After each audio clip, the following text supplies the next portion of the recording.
Hi hello வணக்கம் and welcome Nammavar with Castro ராகுல். மறுபடியும் இந்த நிகழ்ச்சி மூலமாக உங்கள் அனைவரையும் சந்திப்பதில் ரொம்ப ரொம்ப சந்தோஷம். இந்த வாரமும் நம்மவர் நிகழ்ச்சியில் ஒரு ஸ்பெஷலான கெஸ்ட் என் கூட இன்றைய நாள் வந்து ஜாயின் பண்ண போகிறாரு. அவர்கிட்ட நிறைய விஷயங்கள் வந்து பேச போகிறோம். அவரோட ஜேர்னி, அந்த ஜேர்னியில் வந்து அவர் செய்த விஷயங்கள், மறக்க முடியாத விஷயங்கள் அப்படின்னு சொல்லி பல விஷயங்கள் வந்து அவருக்குள்ளே வந்து இருக்கும் அப்படின்னு சொல்லி எனக்கு தெரியும். இலங்கையினுடைய ஊடகத்துறையை பொறுத்த வரைக்கும் அல்லது இலங்கையினுடைய இசைத்துறையை பொறுத்த வரைக்கும் இவரை தெரியாதவங்க யாருமே வந்து இருக்க முடியாது.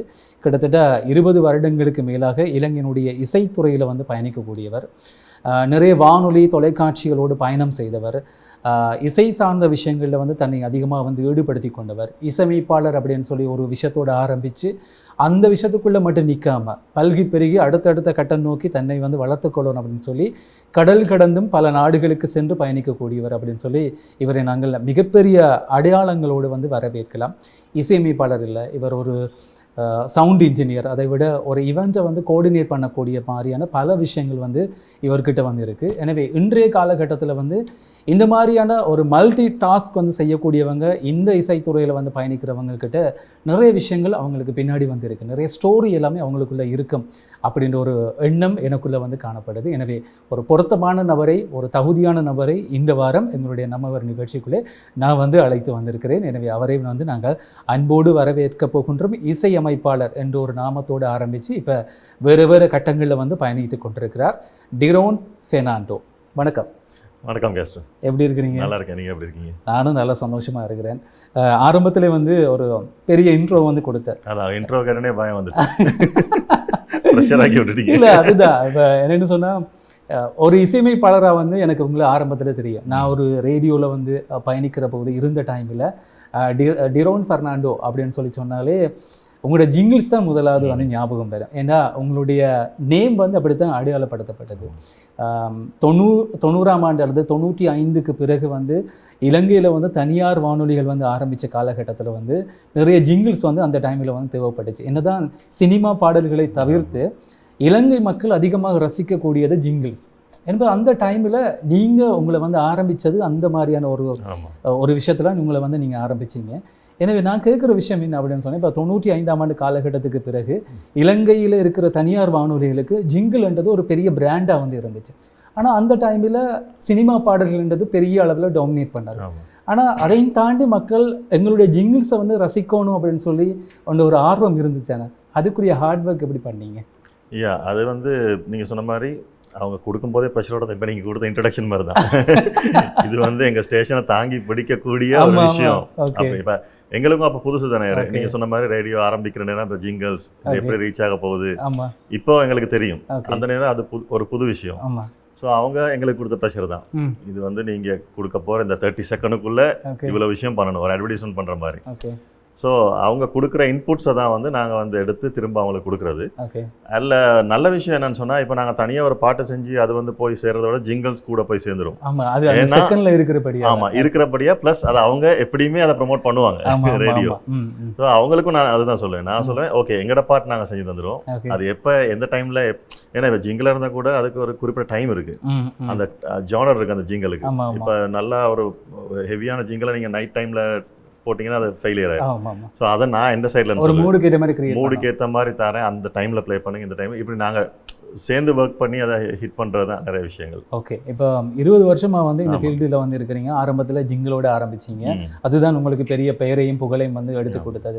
இப்போ ஞாபகப்படுத்த முடியுமா என்னென்ன ஜிங்கிள் எந்தெந்த ரேடியோக்கு பண்ணீங்க அப்படின்னு சொல்லி? நிறைய இருக்குது, இப்போ சொன்னோன்னா ஒன்றுமே ஞாபகம் வருது இல்லை. எல்லா ரேடியோ கிட்டத்தட்ட பேர்கள் சொல்லாமா? ஓகே, பிரச்சனை. ஆல்மோஸ்ட் எல்லா ரேடியோக்குமே செஞ்சிருக்கிறேன். ஆனால் இப்போ லேட்டஸ்ட்டாக இப்போ சொல்லி புரிய வைக்கணும் அப்படின்னு சொன்னால், காற்றிலே புது விதி எழுதிடுவோம் அப்படின்னு ஸ்டார்ட் பண்ணுற ஜிங்கல் ஹவலி ஜிங்கல் கேட்டிருக்கிறேன். அது வந்து இப்போ எல்லாருக்கும் தெரியும். ஏன்னா அது வந்து மாற்றவே இல்லை. ஸ்டேஷன் ஆரம்பிச்ச நாள்ல இருந்து இன்னைக்கு வரைக்கும் அது வந்து மாற்றவே இல்லை. இடையில அவங்களோட ஒரு மேனேஜ்மெண்ட் மாதிரி அதை மாற்றினாங்க, மாற்றி வேறு ஜிங்கல் ஒன்று செஞ்சாங்க. அப்புறம் அது கிளிக் ஆகலை அப்படின்னு சொல்லி இல்லை திரும்ப இதே போட்டுருவோம்னு சொல்லிட்டு இப்போ திரும்ப அதுதான் போயிட்டு இருக்கு. ஸோ இப்போ எல்லாருக்கும் தெரிஞ்சதுன்னா அதை சொல்லலாம். இப்போ டிரோன் ஃபெர்னாண்டோ அப்படின்ற ஒரு நேமை வந்து ஜிங்கிளோட வந்து அடையாளப்படுத்தும் போது, அல்லது நீங்கள் வந்து வெளியில் போகும்போது உங்களோட ஜிங்கிளை வந்து நாங்கள் ரேடியோவில் வந்து கேட்டிருக்கிறோம், ரேடியோவில் உங்களோட ஜிங்கிள் போகும்போது உங்களோட பேர் வந்து சொன்னாங்க அப்படின்னு சொல்லி வெளியில் உங்களை பார்த்து யாராச்சும் அடையாளப்படுத்தி இருக்கிறாங்க சொல்லி? இல்லை, அது என்னன்னா இப்போ வரைக்கும் அப்படி பெரிய எக்ஸ்பீரியன்ஸ் கிடையாது. ஏன்னா இப்போ ஃபார் எக்ஸாம்பிள் இப்போ சும்மா சொல்கிறேன், ஒரு முந்தைய ஒரு நாள் ஒரு சலூனில் உட்காந்து ஹேர் கட் பண்ணிக்கிட்டு இருக்கும்போது ஜிங்கல் போகுது. அப்போ நான் அவர் சொன்னேன், இது நான் தான் பண்ணேன் அப்படின்னு. ஓ நீங்கள் மியூசிஷியனா, இப்போ தானே இதுதான் யதார்த்தம். Okay okay. எனக்கு வந்து அப்படி பேர் சொல்லி நம்மகிட்ட வந்து சொல்லணும்னு கூட நான் எதிர்பார்க்கறது இல்லை. ஆனால் இந்த ஜிங்கல் தெரியுமா உங்களுக்கு அப்படின்னு கேட்டால் ஆமாம் தெரியும்னு சொல்லணும். அதுதான் நான் எக்ஸ்பெக்ட் பண்ணுறேன். இது என்னோடதுன்னு தெரிய தேவையில்லை. ஈவன் இப்போ சில வானொலிகளுக்கு வந்து நான் என்னுடைய சாங்ஸை கொடுக்கும் போதும் நான் என்ன சொல்லேன் அப்படின்னா, இதை எதுவுமே சொல்லாதீங்க, ஒரு உங்களோட ஃபிலிம் சாங்ஸோட சேர்த்து போட்டு விட்டுருங்க அப்படின்னு சொல்லி நாங்கள் முந்தி இப்போ அப்புறம் அவங்களாம் இருக்கிற நேரம் நான் என்ன அதுதான் நம்ம எக்ஸ்பெரிமெண்ட் பண்ணுவோம் சார். அப்போ அவங்க என்ன நடக்கும், காலர்ஸ் கேட்பாங்க இது என்ன படத்தில் வந்த பாட்டு அப்படின்னு கேட்பாங்க. ஆனால் அப்படி கேட்கறதுல ஒரு பெரிய வெற்றி. அதை தான் சொல்ல வரேன். இப்போ நாங்கள் வந்து சில நேரங்களில் இப்போ எங்களுடைய ஆக்களோட மைண்ட் செட்டும் இருக்குது, இது வந்து நம்ம ஒரு பாடல் அப்படின்னு ஒரு டக்கோட ஆரம்பித்தாலே சில வேளை அவங்க மாற்றுறதுக்கான அந்த டைம் ஒன்று இருந்துச்சு. ஓகே. அப்போ நம்ம வேறு சேனல் கேட்போம். ஸோ நான் என்ன சொல்கிறேன்னா, முதல்ல கேட்க வைக்கிறதுக்கான எல்லா டெக்னிக்ஸும் யூஸ் பண்ணோம். அப்போ அதில் ஒன்று தான் நான் சொன்னது, ஒன்றுமே சொல்லாதீங்க, பாட்டை போட்டு ஃபேமஸ் ஆகும். அப்புறம் அது யார் பண்ணல அதெல்லாம் வேறு விஷயம். ஆனால் அதில் இன்னொரு பெனிஃபிட் வந்து இருக்கு, என்ன தெரியுமா, இப்போ நாங்கள் செஞ்சு ஒரு பாட்டை வந்து கொடுக்குறோம் அப்படின்னு சொன்னால் அது குறிப்பிட்ட ஒரு க்ரைட்டீரியாவில் தான் அதை வந்து ப்ராட்காஸ்ட் பண்ணுவாங்க. அது வந்து ஒன்றையார் வந்து போகும். ஆனால் ஜிங்கிள் வந்து அப்படி இல்லை, எனி டைம் வந்து ப்ளே பண்ணக்கூடிய மாதிரி இருக்குது. அது நிறைய பேருடைய மனசில் வந்து நெருக்கமாக வந்து உட்கார்ந்து இருக்கு அப்படின்னு சொல்லி நான் நினைக்கிறேன். ரைட். அதையும் தாண்டி வந்து அடுத்த கட்டமாக வந்து நிறைய பாடல்கள் வந்து நீங்கள் பண்ணியிருக்கிறீங்க. அது நிறைய ரேடியோக்களில் வந்து பிளே ஆகிருக்கு, நிறைய இடங்களில் வந்து எல்லாம் அதை வந்து நீங்கள் கொடுத்துருக்கிறீங்க. ஸோ இந்த மாதிரியான ஒரு ஜிங்கிளை தாண்டி பாடல்கள் வந்து செய்யணும் அப்படின்ற ஒரு கட்டக்கரைக்குள்ளே வந்து போகணும் அப்படின்ற ஒரு ஐடியா எப்படி வந்துச்சு, ஏன் அதை ஆரம்பிச்சு, அதில் உங்களுக்கு இப்போ திருப்தி இருக்கா? ஆமாம், என்னென்னா இப்போ நான் மியூசிஷியன் ஆரம்பித்தது வந்து கீபோர்ட் பிளேயராக மியூசிஷியனை தான் ஆரம்பித்தேன். ஓகே. ஸோ பேண்ட்ஸில் கீபோர்ட் ப்ளே பண்ணி நிறைய ஷோஸ், அப்போவே நான் கிட்டத்தட்ட ஸ்டேஜ் ஷோஸ்னு பார்த்தீங்கன்னா ஒரு 200-300 முன்னாடி நிறைய செஞ்சுட்டேன். அப்போ அப்படி செஞ்சுக்கிட்டு இருக்கும்போது தான் ஒரு கட்டத்தில் எனக்கு தோணும், என்னென்னா நம்ம எப்படி பார்த்தாலும் இன்னொருத்தரோட பாடம் தான் வாசிக்கிட்டு இருக்கோம், திரும்ப அதே ப்ராக்டிஸ் பண்ணி அதே வாசிக்கிட்டு இருக்கோம், ப்ராக்டிஸ் ஒரு ரூட்டீனுக்குள்ளே சுற்றுற மாதிரி இருக்கும். ஓகே. ஆனால் இன்னொரு கொஸ்டின் இருந்துச்சு, சார் இப்போ நான் பாட்டு பண்ணால் அதை வச்சு நான் என்ன பண்ணுறது ஸ்ரீலங்காவில்? ஓகே. அந்த டைம் நான் சொல்கிறேன், அந்த டைம் கிட்டத்தட்ட ஒரு 90ஸ்னு வைங்க, ஸ்டார்டிங் ஒரு 99ன்னு வைங்க, 98. அப்போ அதில் வந்து எனக்கு அப்போ இருக்க எக்ஸ்பீரியன்ஸ் இருக்கு, அப்போ இருக்க கண்டெக்ஸ்டையும் வச்சு பார்க்கும்போது இந்த பாட்டை செஞ்சு நான் என்ன பண்ணுறேன்னு எனக்கு தெரியாது. இன்டர்நெட் கூட அந்த நேரம் இப்போ மாதிரி சோஷியல் மீடியாலாம் அப்போ பாப்புலர் இல்லை. ஓகே. கொடுத்தா மீடியாவுக்கு தான் கொடுக்கணும். ஆனால் அந்த நேரம் மீடியாவில் எங்கள் பாட்டு போகுமானா இல்லை. அப்போ ஸ்டார்டிங்கில் ஒரு டைம் இருந்துச்சு, அதாவது அந்த பப்பிசை பாடல்கள்லாம் முடிஞ்சு அப்புறம் ஃபுல்லாகவே சினிமா பாட்டு ஆதிக்கத்தில் இருந்த டைம் அது. ஓகே. நம்ம ஸ்ரீலங்கன் சாங்ஸ்னால் அப்படி ஒரு சப்ஜெக்டே இருக்கலை. ஓகே. ஸோ அப்படி இருக்கும்போது எனக்கு அந்த கொஸ்டின் இருந்துச்சு. அப்போ நான் என்ன பண்ணேன், ஓகே அப்படின்னு நான் என்ன பண்ணேன், டிவோஷனல் சாங் செஞ்சேன். ஓகே. கிறிஸ்டியன் டிவோஷனல் சாங், அதுக்கு வேக்யூம் இருந்துச்சு. அப்போ நான் என்னோட ஃபர்ஸ்ட் ஆல்பம் வந்து கிறிஸ்டியன் சாங் தான். ஓகே. ஸோ அது அந்த நேரமே கிட்டத்தட்ட 1000 CDஸ்க்கு மேலே போச்சு. ஓகே. அப்போ அந்த சைட் கொஞ்சம் பண்ணிக்கிட்டு இருந்தேன். ஆனால் எனக்கு கமர்ஷியலாக மியூசிக் பண்ணணும் ஒரு ஐடியா இருந்துச்சு. அப்போ இங்கிட்டு சவுண்ட் இன்ஜினியரிங் சைடும் பண்ணிக்கிட்டு வந்தேன். ஆனால் எனக்கு கம்போசிங்க்கு இறங்கவே இல்லை. அப்படி இருக்கும்போது தான் எனக்கு வந்து இவர் அபர்ணா சுதன் அண்ணா வந்து சொல்கிற ஒரு நாள், இப்போ நாங்கள் நம்ம ஹிட்ஸ்னு ஒரு ஸ்லாட் ஆரம்பிக்க போகிறோம், ஓகே, நம்ம சாங்ஸ் தான் போட போகிறோம், ஓகே, அதனால் எனக்கு சாங்ஸ் வேணும், ஓகே அப்படின்னு அவரே வந்து என்ன பண்ணாரு, நாங்கள் அப்போ குறிப்பிட்ட ஆக்கள் தான் மியூசிக் பண்ணிகிட்டு இருந்தோம். பேர் சொன்னால் ஒரு 10 பேர் இருப்போம் அந்த டைமில். அந்த 10 பேரையும் அவர் வந்து கழுத்தை பிடிச்சி விரட்டி எனக்கு பாட்டு செஞ்சுதான் அப்படின்னு கேட்டார். சரி. ஸோ அப்படி ஒரு சான்ஸ் வரும்போது நாங்கள் என்ன பண்ணுறோம், ரைட் எல்லாரும் பாட்டு பண்ணோம். இப்போ பண்ண பாட்டுகள் கொடுத்தாங்க, நான் வந்து அப்போ தான் பண்ண ஆரம்பிச்சிருந்தேன். ஸோ அவர் எனக்கு இன்னும் ஞாபகம் இருக்குது, ஒரு சாங் வந்து நம்ம அடுத்த நாள் அவர் போடுறதுக்காக நாங்கள் இங்கே மிக்ஸில் இருந்தோம், அவர் காரில் வெளியே வெயிட் பண்ணார், பண்ணி தான் நாளைக்கு போடணும் அப்படின்னு. எனக்கு இன்னும் அந்த இன்சிடென்ட் ஞாபகம் இருக்குது. ஸோ அந்த மாதிரிலாம் பண்ணி அப்போ எங்களுக்கு ஒரு ஸ்லாட் கிடைக்குது. அப்படிங்கிற நேரம் கொஞ்சம் ஒரு என்கரேஜ்மெண்ட் வந்துச்சு. அப்போ நாங்கள் நிறைய பண்ணோம். ஓகே. அந்த நேரம் பண்ண பாடல்கள் அந்த அந்த நம்ம ஹிட்ஸ் அந்த ஸ்லாட்ஸில் போனதெல்லாம் இன்னுமே எனக்கு சொல்லுவாங்க. ஓகே. இந்த இப்போ நான் இப்போ ரீசெண்டாக ஒரு அப்போ பண்ண ஒரு பாட்டை வந்து நான் கொஞ்சம் மாடிஃபை பண்ணி இப்போ திரும்ப ரிலீஸ் பண்ணி இப்போ உள்ள ஜென்ரேஷனுக்கு அதில் பாட்டெல்லாம் தெரியாது. காதலே அப்படிங்கிற ஒரு பாட்டு, அது அந்த நேரம் சார்ட்ஸ்ல எல்லாம் முன்னாடி இருந்த பாட்டு. அப்போ அதை நான் இப்போ வந்து கொஞ்சம் AI வாய்ஸஸ் எல்லாம் பண்ணி இப்போ ரிலீஸ் பண்ணியிருந்தேன். ஸோ அப்போ நிறைய பேர் எனக்கு சொன்னாங்க, இது எங்களுக்கு மறக்க முடியாது அந்த பாட்டு, அந்த காலத்தில் மெஸ்மரைஸ் மெலடி அப்படி இப்படிலாம் சொல்ல. அப்போ இவ்வளோ பேர் கேட்டிருக்காங்கிறது இப்போ ஃபீல் ஆகுது. Okay okay okay. ஸோ அந்த டைமில் செய்ய ஆரம்பிச்சது தான். ஸோ அதுக்கு பிறகு கொஞ்சம் கொஞ்சமாக சோஷியல் மீடியா வளர ஆரம்பிச்சது. அப்போ அதில் நான் ஐடென்டிஃபை பண்ணேன், இப்போ நமக்கு உலகத்தோட தொடர்புன்னு வந்துட்டு. ஓகே. ஸோ என்னுடைய ப்ரொஃபைலே போதும் நான் என்னுடைய விஷயங்கள் செய்கிறதுக்கு அப்படின்னு சொல்லிட்டு அதுக்கப்புறம் நான் பண்ண விஷயங்கள் தான் இன்றைக்கி என்னை எல்லா இடமும் கூட்டிகிட்டு வந்துட்டு இருக்குதுங்கன்னா அது வந்து டெஃபினெட்லி சோஷியல் மீடியா தான். அதனால வந்த கண்டெக்ட்ஸ், அதனால வந்த விஷயங்கள் தான் இப்போ வரைக்கும் ஒர்க் அவுட் ஆகிட்டு இருக்கு. ஆனால் இப்போ சோஷியல் மீடியா வந்து உருவாகின இருக்கிற காலகட்டத்தில் வந்து நீங்கள் கொஞ்சம் அலர்ட் ஆகிட்டீங்க அப்படின்னு நான் நினைக்கிறேன். என்ன சொன்னால் சோஷியல் மீடியாக்கு ஏற்ற மாதிரியும் இப்போ இருக்கிற டிஜிட்டல் வேர்ல்டுக்கு ஏற்ற மாதிரியும் சில விஷயங்களை வந்து பயணிக்கும் போது தான் எங்களை நாங்கள் தக்க வச்சு கொள்ளலாம் அப்படின்னு சொல்லி. ஆனால் என்னை பொறுத்த வரைக்கும் நான் யோசிக்கிற விஷயம், நிறைய பேர் அங்கே தான் பிள விடுவாங்க. ஏன்னு சொன்னால் ஒவ்வொரு கால மாற்றத்துக்கு ஏற்ற மாதிரி தங்களை வந்து மாற்றிக்கொள்ளாதவர்கள் அதே இடத்துல வந்து இருப்பாங்க. ஆனால் இந்த விஷயத்தில் நீங்கள் லக்கி அப்படின்னு சொல்லி ஃபீல் பண்ணுறீங்களா? ஆமாம், டெஃபினெட்லி. ஏன்னா இது ஒரு சம்பவம் நான் சொல்கிறேன். இப்போ நம்ம ஒரு ரேடியோ பெரிய பிரமுகர்கள் எல்லாம் சேர்ந்து பேசுகிற இடத்துல நான் இருந்தேன். ஓகே. அப்போ அது ஒரு ஃப்ரெண்ட்லி கன்வர்சேஷன் தான். அது வந்து கிட்டத்தட்ட நான் நினைக்கிறேன் ஒரு 20 years முன்னாடி வைப்போம். அப்போ ஆன்லைன் ரேடியோஸ் வர ஆரம்பிச்சது. அப்போ அதில் ஒருத்தர் சொன்னார், நாங்கள்லாம் ஆன்லைன் ரேடியோலாம் ஒரு ரேடியோவே கணக்கெடுக்க மாட்டோம், FM ரேடியோ தான் ரேடியோ. அப்போ நான் அப்போ சொன்னேன், இன்னொரு 15-20 வருஷம் கழிச்சு நீங்கள் இதை மாற்றி பேச வேண்டி வரும். FM இல்லாமல் போகும், நீங்களும் ஆன்லைனு தான் வரணும் அப்படின்னு சொல்லி சொன்னேன். அப்போ அது ரொம்ப காலத்துக்கு கழிச்சு அதை ரீகால் பண்ணி நானே சொன்னேன், இப்போ பார்த்தீங்களா நிலைமையா அப்படின்னு. ஸோ எனக்கு அந்த ஒரு விஷயம், நான் என்னென்னா வர முன்னாடியே சில விஷயங்கள் நான் ஸ்டடி பண்ணுவேன், இதில் தாக்கம் எப்படி இருக்கு. இப்போ AI மியூசிக் எல்லாம் இப்போ தான் நிறைய செஞ்சுக்கிட்டு இருக்காங்க. நான் ஒரு 2-3 yearsக்கு முன்னாடியே வந்து அதை பற்றி ஆரம்பிச்சிட்டேன். ஏன்னா என்ன நடக்க போகுதுன்னு ஒரு ஃபோகாஸ்ட் இருக்கும் மைண்டில். அப்போ யார் அந்த இது வந்து ரேஸ் மாதிரி, யார் முன்னாடி போய் கலெக்ட் பண்ணுறாங்களோ அவங்களுக்கு நிறைய விஷயம் கிடைக்குங்கிற மாதிரி நான் அந்த சோஷியல் மீடியாவும் அப்போவே நான் நிறைய ஆரம்பித்து நிறைய விஷயங்கள் பண்ண ஆரம்பிச்சனால இப்போ அது வந்து கை கொடுக்குது. இப்போ ஆரம்பிக்கிறவங்களுக்கு என்ன பிரச்சனைனா, இப்போ க்ரௌட் கூடிட்டு அட்டென்ஷன். இப்போ நீங்கள் இப்போ ஒரு சோஷியல் மீடியா இருக்கீங்க பார்த்தீங்கன்னா, ஒரு ரீச் எல்லாம் நீங்கள் செக் பண்ணிங்கன்னா தெரியும். முந்தைய காலத்தில் ஒரு போஸ்ட் போட்டிங்கன்னா உடனே ரீச் ஆகி எல்லாம் பண்ணும். இப்போ எல்லாம் பணம் ஆகிட்டு, ஸோ இப்போ ரீச் கம்மி. ஸோ அந்த நேரம் நாங்கள் போட்ட ஃபவுண்டேஷன் தான் இப்போ வேலை செஞ்சுட்டு இருக்கோம். இப்போ கொஞ்சம் கஷ்டம். ஸோ எப்பயுமே இப்போ அடுத்து என்ன நடக்க போகுதுங்கிறது இப்போ நம்ம டிசைட் பண்ணோன்னு சொன்னால் ஈஸியாக. இப்போ இசையமைப்பாளராக வந்து ஆரம்பிச்சிங்க உங்களோட கரியரை, அதில் நிறைய வாய்ப்புகள் இருந்துச்சு, நிறைய வானொலிகள் உங்களுக்குரிய வாய்ப்புகளை வந்து கொடுத்துச்சு. ஆனால் அதுக்கப்புறமா சவுண்ட் இன்ஜினியர் அப்படின்ற ஒரு அந்த கேட்டகரிக்குள்ளே வந்து போகணும் அப்படின்னு சொல்லி ஒரு ஆசை உங்களுக்குள்ளே வந்துச்சு. சவுண்ட் இன்ஜினியர் அப்படின்னு சொன்னால் என்ன? இப்போ சில பேருக்கு ரேடியோவில் இருந்தபடியாக எனக்கு தெரியும், சில பேருக்கு அது தெரியாது, அது என்ன அப்படின்னு சொல்லி ஒரு விஷயம் இருக்குது. அந்த ஆர்வம் பர்சனலாக ஏன் உங்களுக்கு வந்துச்சு? அது என்னென்னா, பர்சனலாக வந்ததுக்கு முதலாவது ரீசன் அதிகமாக பாட்டு கேட்குறது. நான் அந்த நேரமே வந்து நிறைய வேறு வெஸ்டர்ன் சாங்ஸ் அது இதெல்லாம் கேட்டு கம்பேர் பண்ணுவேன். எங்களுடைய தமிழ் பாடல்களுக்கும் அவங்களுக்குள்ள அப்போது வித்தியாசம் என்ன அது இதுன்னு சொல்லிட்டு அப்படியெல்லாம் வந்துட்டு இருக்கும்போது, நாங்கள் என்ன தான் மியூசிக் பண்ணாலும் அந்த மியூசிக்காக வெளியே கேட்குறது ஒரு சவுண்ட் இன்ஜினியர் கையில் தான் இருக்குது. நீங்கள் ஒரு 50 ட்ராக் போட்டு எல்லாம் பண்ணி மியூசிக் பண்ணிடுவீங்க. அந்த 50 ட்ராக்கும் துல்லியமாக உங்களுக்கு எங்கெங்கே என்னென்ன கேட்கணும், என்னென்ன ஃப்ரீக்குவென்சியில் கேட்கணும், எப்படி அதை உங்களுக்கு கொண்டு தரணும் அப்படிங்கிற அந்த ஐடியா வந்து சவுண்ட் இன்ஜினியர் கையில் தான் இருக்குது. அந்த டெக்னிக்கை நான் பார்த்தேன். ஸோ அந்த டைமில் எங்களுக்கு ஸ்ரீலங்காவில் கொஞ்சம் குறைபாடு இருந்துச்சு. ஏன்னா அதை நாங்கள் எதிர்பார்க்குற மிக்ஸை கொடுக்கறதுக்கான கொஞ்சம் ஆட்கள் குறைவாக இருந்தாங்க, கொஞ்சம் எக்ஸ்பென்சிவாக இருந்தாங்க அவங்கள. அப்போ எங்களுக்கு போக முடியாமல் இருந்துச்சு அவங்ககிட்ட. அப்போது நான் என்ன பண்ணேன், ஓகே என்னோட சாங்கை நானே கொஞ்சம் மிக்ஸ் பண்ணி பழகினேன். என்ன நான் எதிர்பார்க்குற அவுட்புட் நானே கொடுத்தா என்ன அப்படிங்கிற மாதிரியான ஒரு திங்கிங்கில் தான் அந்த சப்ஜெக்ட்டுக்குள்ளே இறங்கினேன். ஸோ இதெல்லாம் நிறைய பேர் வந்து சவுண்ட் இன்ஜினியரிங்னு ஒரு விஷயம் இருக்குது, சவுண்ட் டிசைனிங்னு ஒரு விஷயம் இருக்குது, இப்போ நிறைய கேட்டகரிஸ் இருக்குது. இப்போ நாங்கள் அதை பேச போனால் ஒரு கிளாஸ் ரூம் மாதிரி ஆகிரும் அப்படின்னால ஜஸ்ட் பொதுவாகவே இதெல்லாம் சேர்த்து தான் நான் பேசிகிட்டு இருக்கேன்.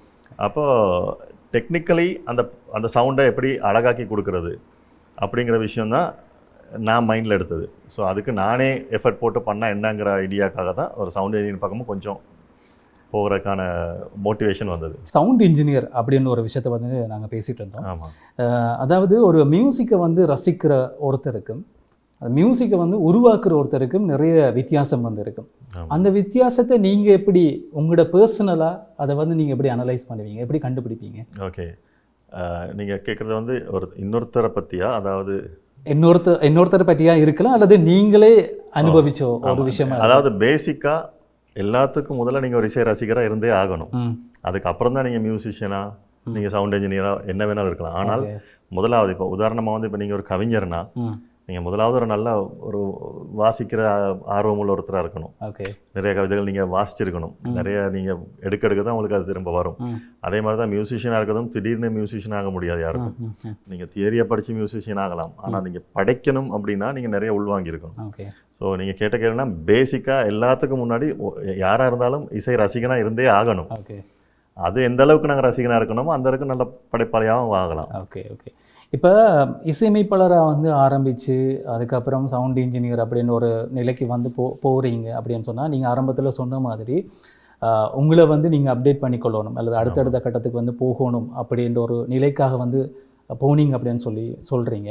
ஆனால் இலங்கையில் ஒரு கட்டத்துக்கு மேலே இசையமைக்கிறவங்க அல்லது இப்போ ஜிங்கிள்ஸ் வந்து உருவாக்குறவங்க அல்லது பாடல்களை வந்து இசையமைக்கிறதோ அதுக்குரிய ஸ்பேஸ் வந்து இல்லைன்ற ஒரு காரணம் வந்து எடுத்துக்கொள்ளலாம். அப்படி வந்து இருந்துச்சா?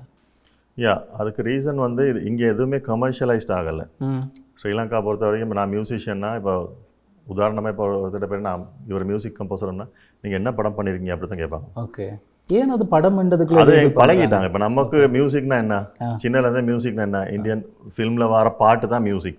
பட் உண்மையாகவே மியூசிக்குங்கிறது எவ்வளோ பெரிய கடலுங்கிறது தெரியாது. இப்போ மியூசிக்கில் எத்தனையோ வகை இருக்குது, என்னென்னலாம் பண்ணுறாங்க.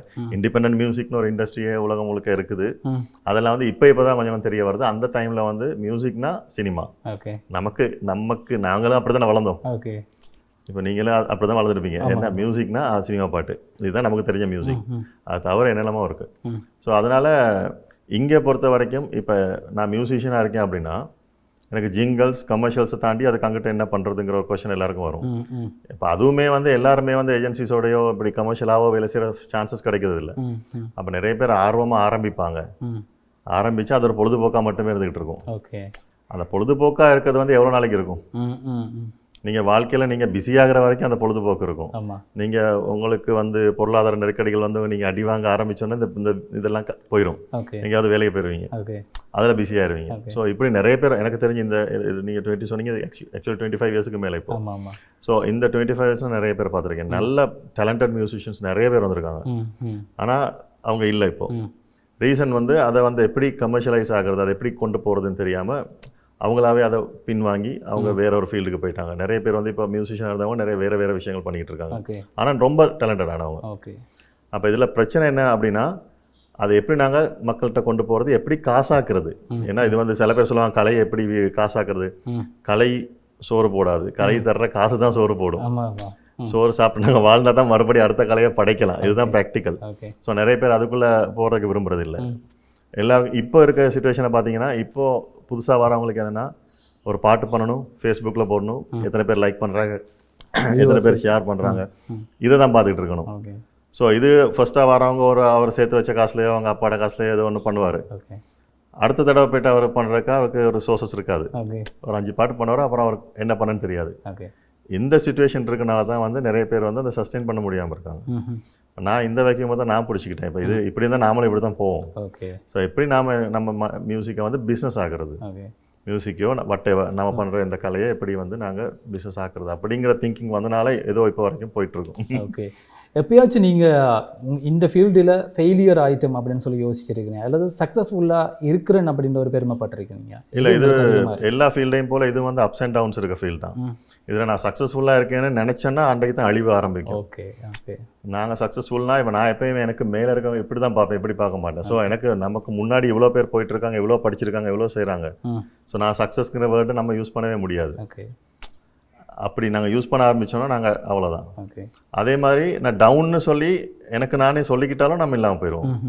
பர்சனலி நமக்கு டவுன்னு தெரிஞ்சால் ஏன் டவுனாக போய்கிட்டு இருக்கோம் அப்படிங்கிற ஸ்டடி டக்குன்னு வரணும். ஏன் இந்த இடத்துல நான் வந்து இப்போ டவுன் ஆகிட்டு இருக்கேன், என்ன செய்யணும், என்ன பண்ணணும், குயிக்காக நான் அந்த இடத்துல இருந்து வெளியே வரலன்னா கீழே தான் போவோம்.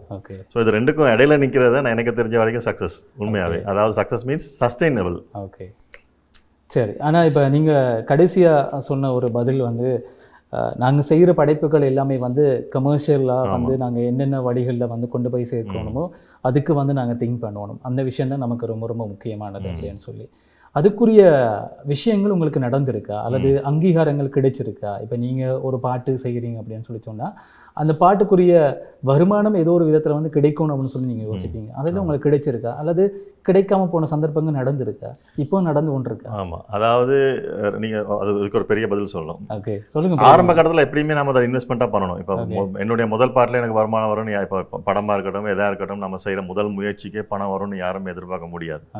முதல்ல எங்களை நாங்கள் அடையாளம் காட்டணும். ஸோ அதுக்கான ஒரு காலம் இருக்குது. அந்த நேரம் ஒன்றும் பண்ண முடியாது. அப்போ நிறைய பேர் வருவாங்க, உங்களுக்கு இது நல்ல ஒரு ஆப்பர்ச்சுனிட்டி, இதை செய்யுங்க அப்படின்னு ஃப்ரீயாக செய்ய வருவாங்க. நம்ம செய்வோம். அது செலவில் நல்ல ஆப்பர்ச்சுனிட்டியாக இருக்கலாம், அவங்க போய் சொல்லியிருக்கலாம், அதெல்லாம் தாண்டி வருவோம். தாண்டி வந்த பிறகு நாங்கள் ஒரு கட்டத்தில் ஏதோ ஒன்று பண்ணி அதை நாங்கள் ப்ரொஃபஷனலாக இந்த தான் என்னோட தொழில்னு வந்த பிறகும் இப்படி ஒரு குரூப் வரும். திருப்பியும் அது உதாரணத்துக்கு சொல்ல போனால் இப்போ நான் வந்து அதே ட்ரெய்லர் அதே வாடகை அந்த மாதிரி.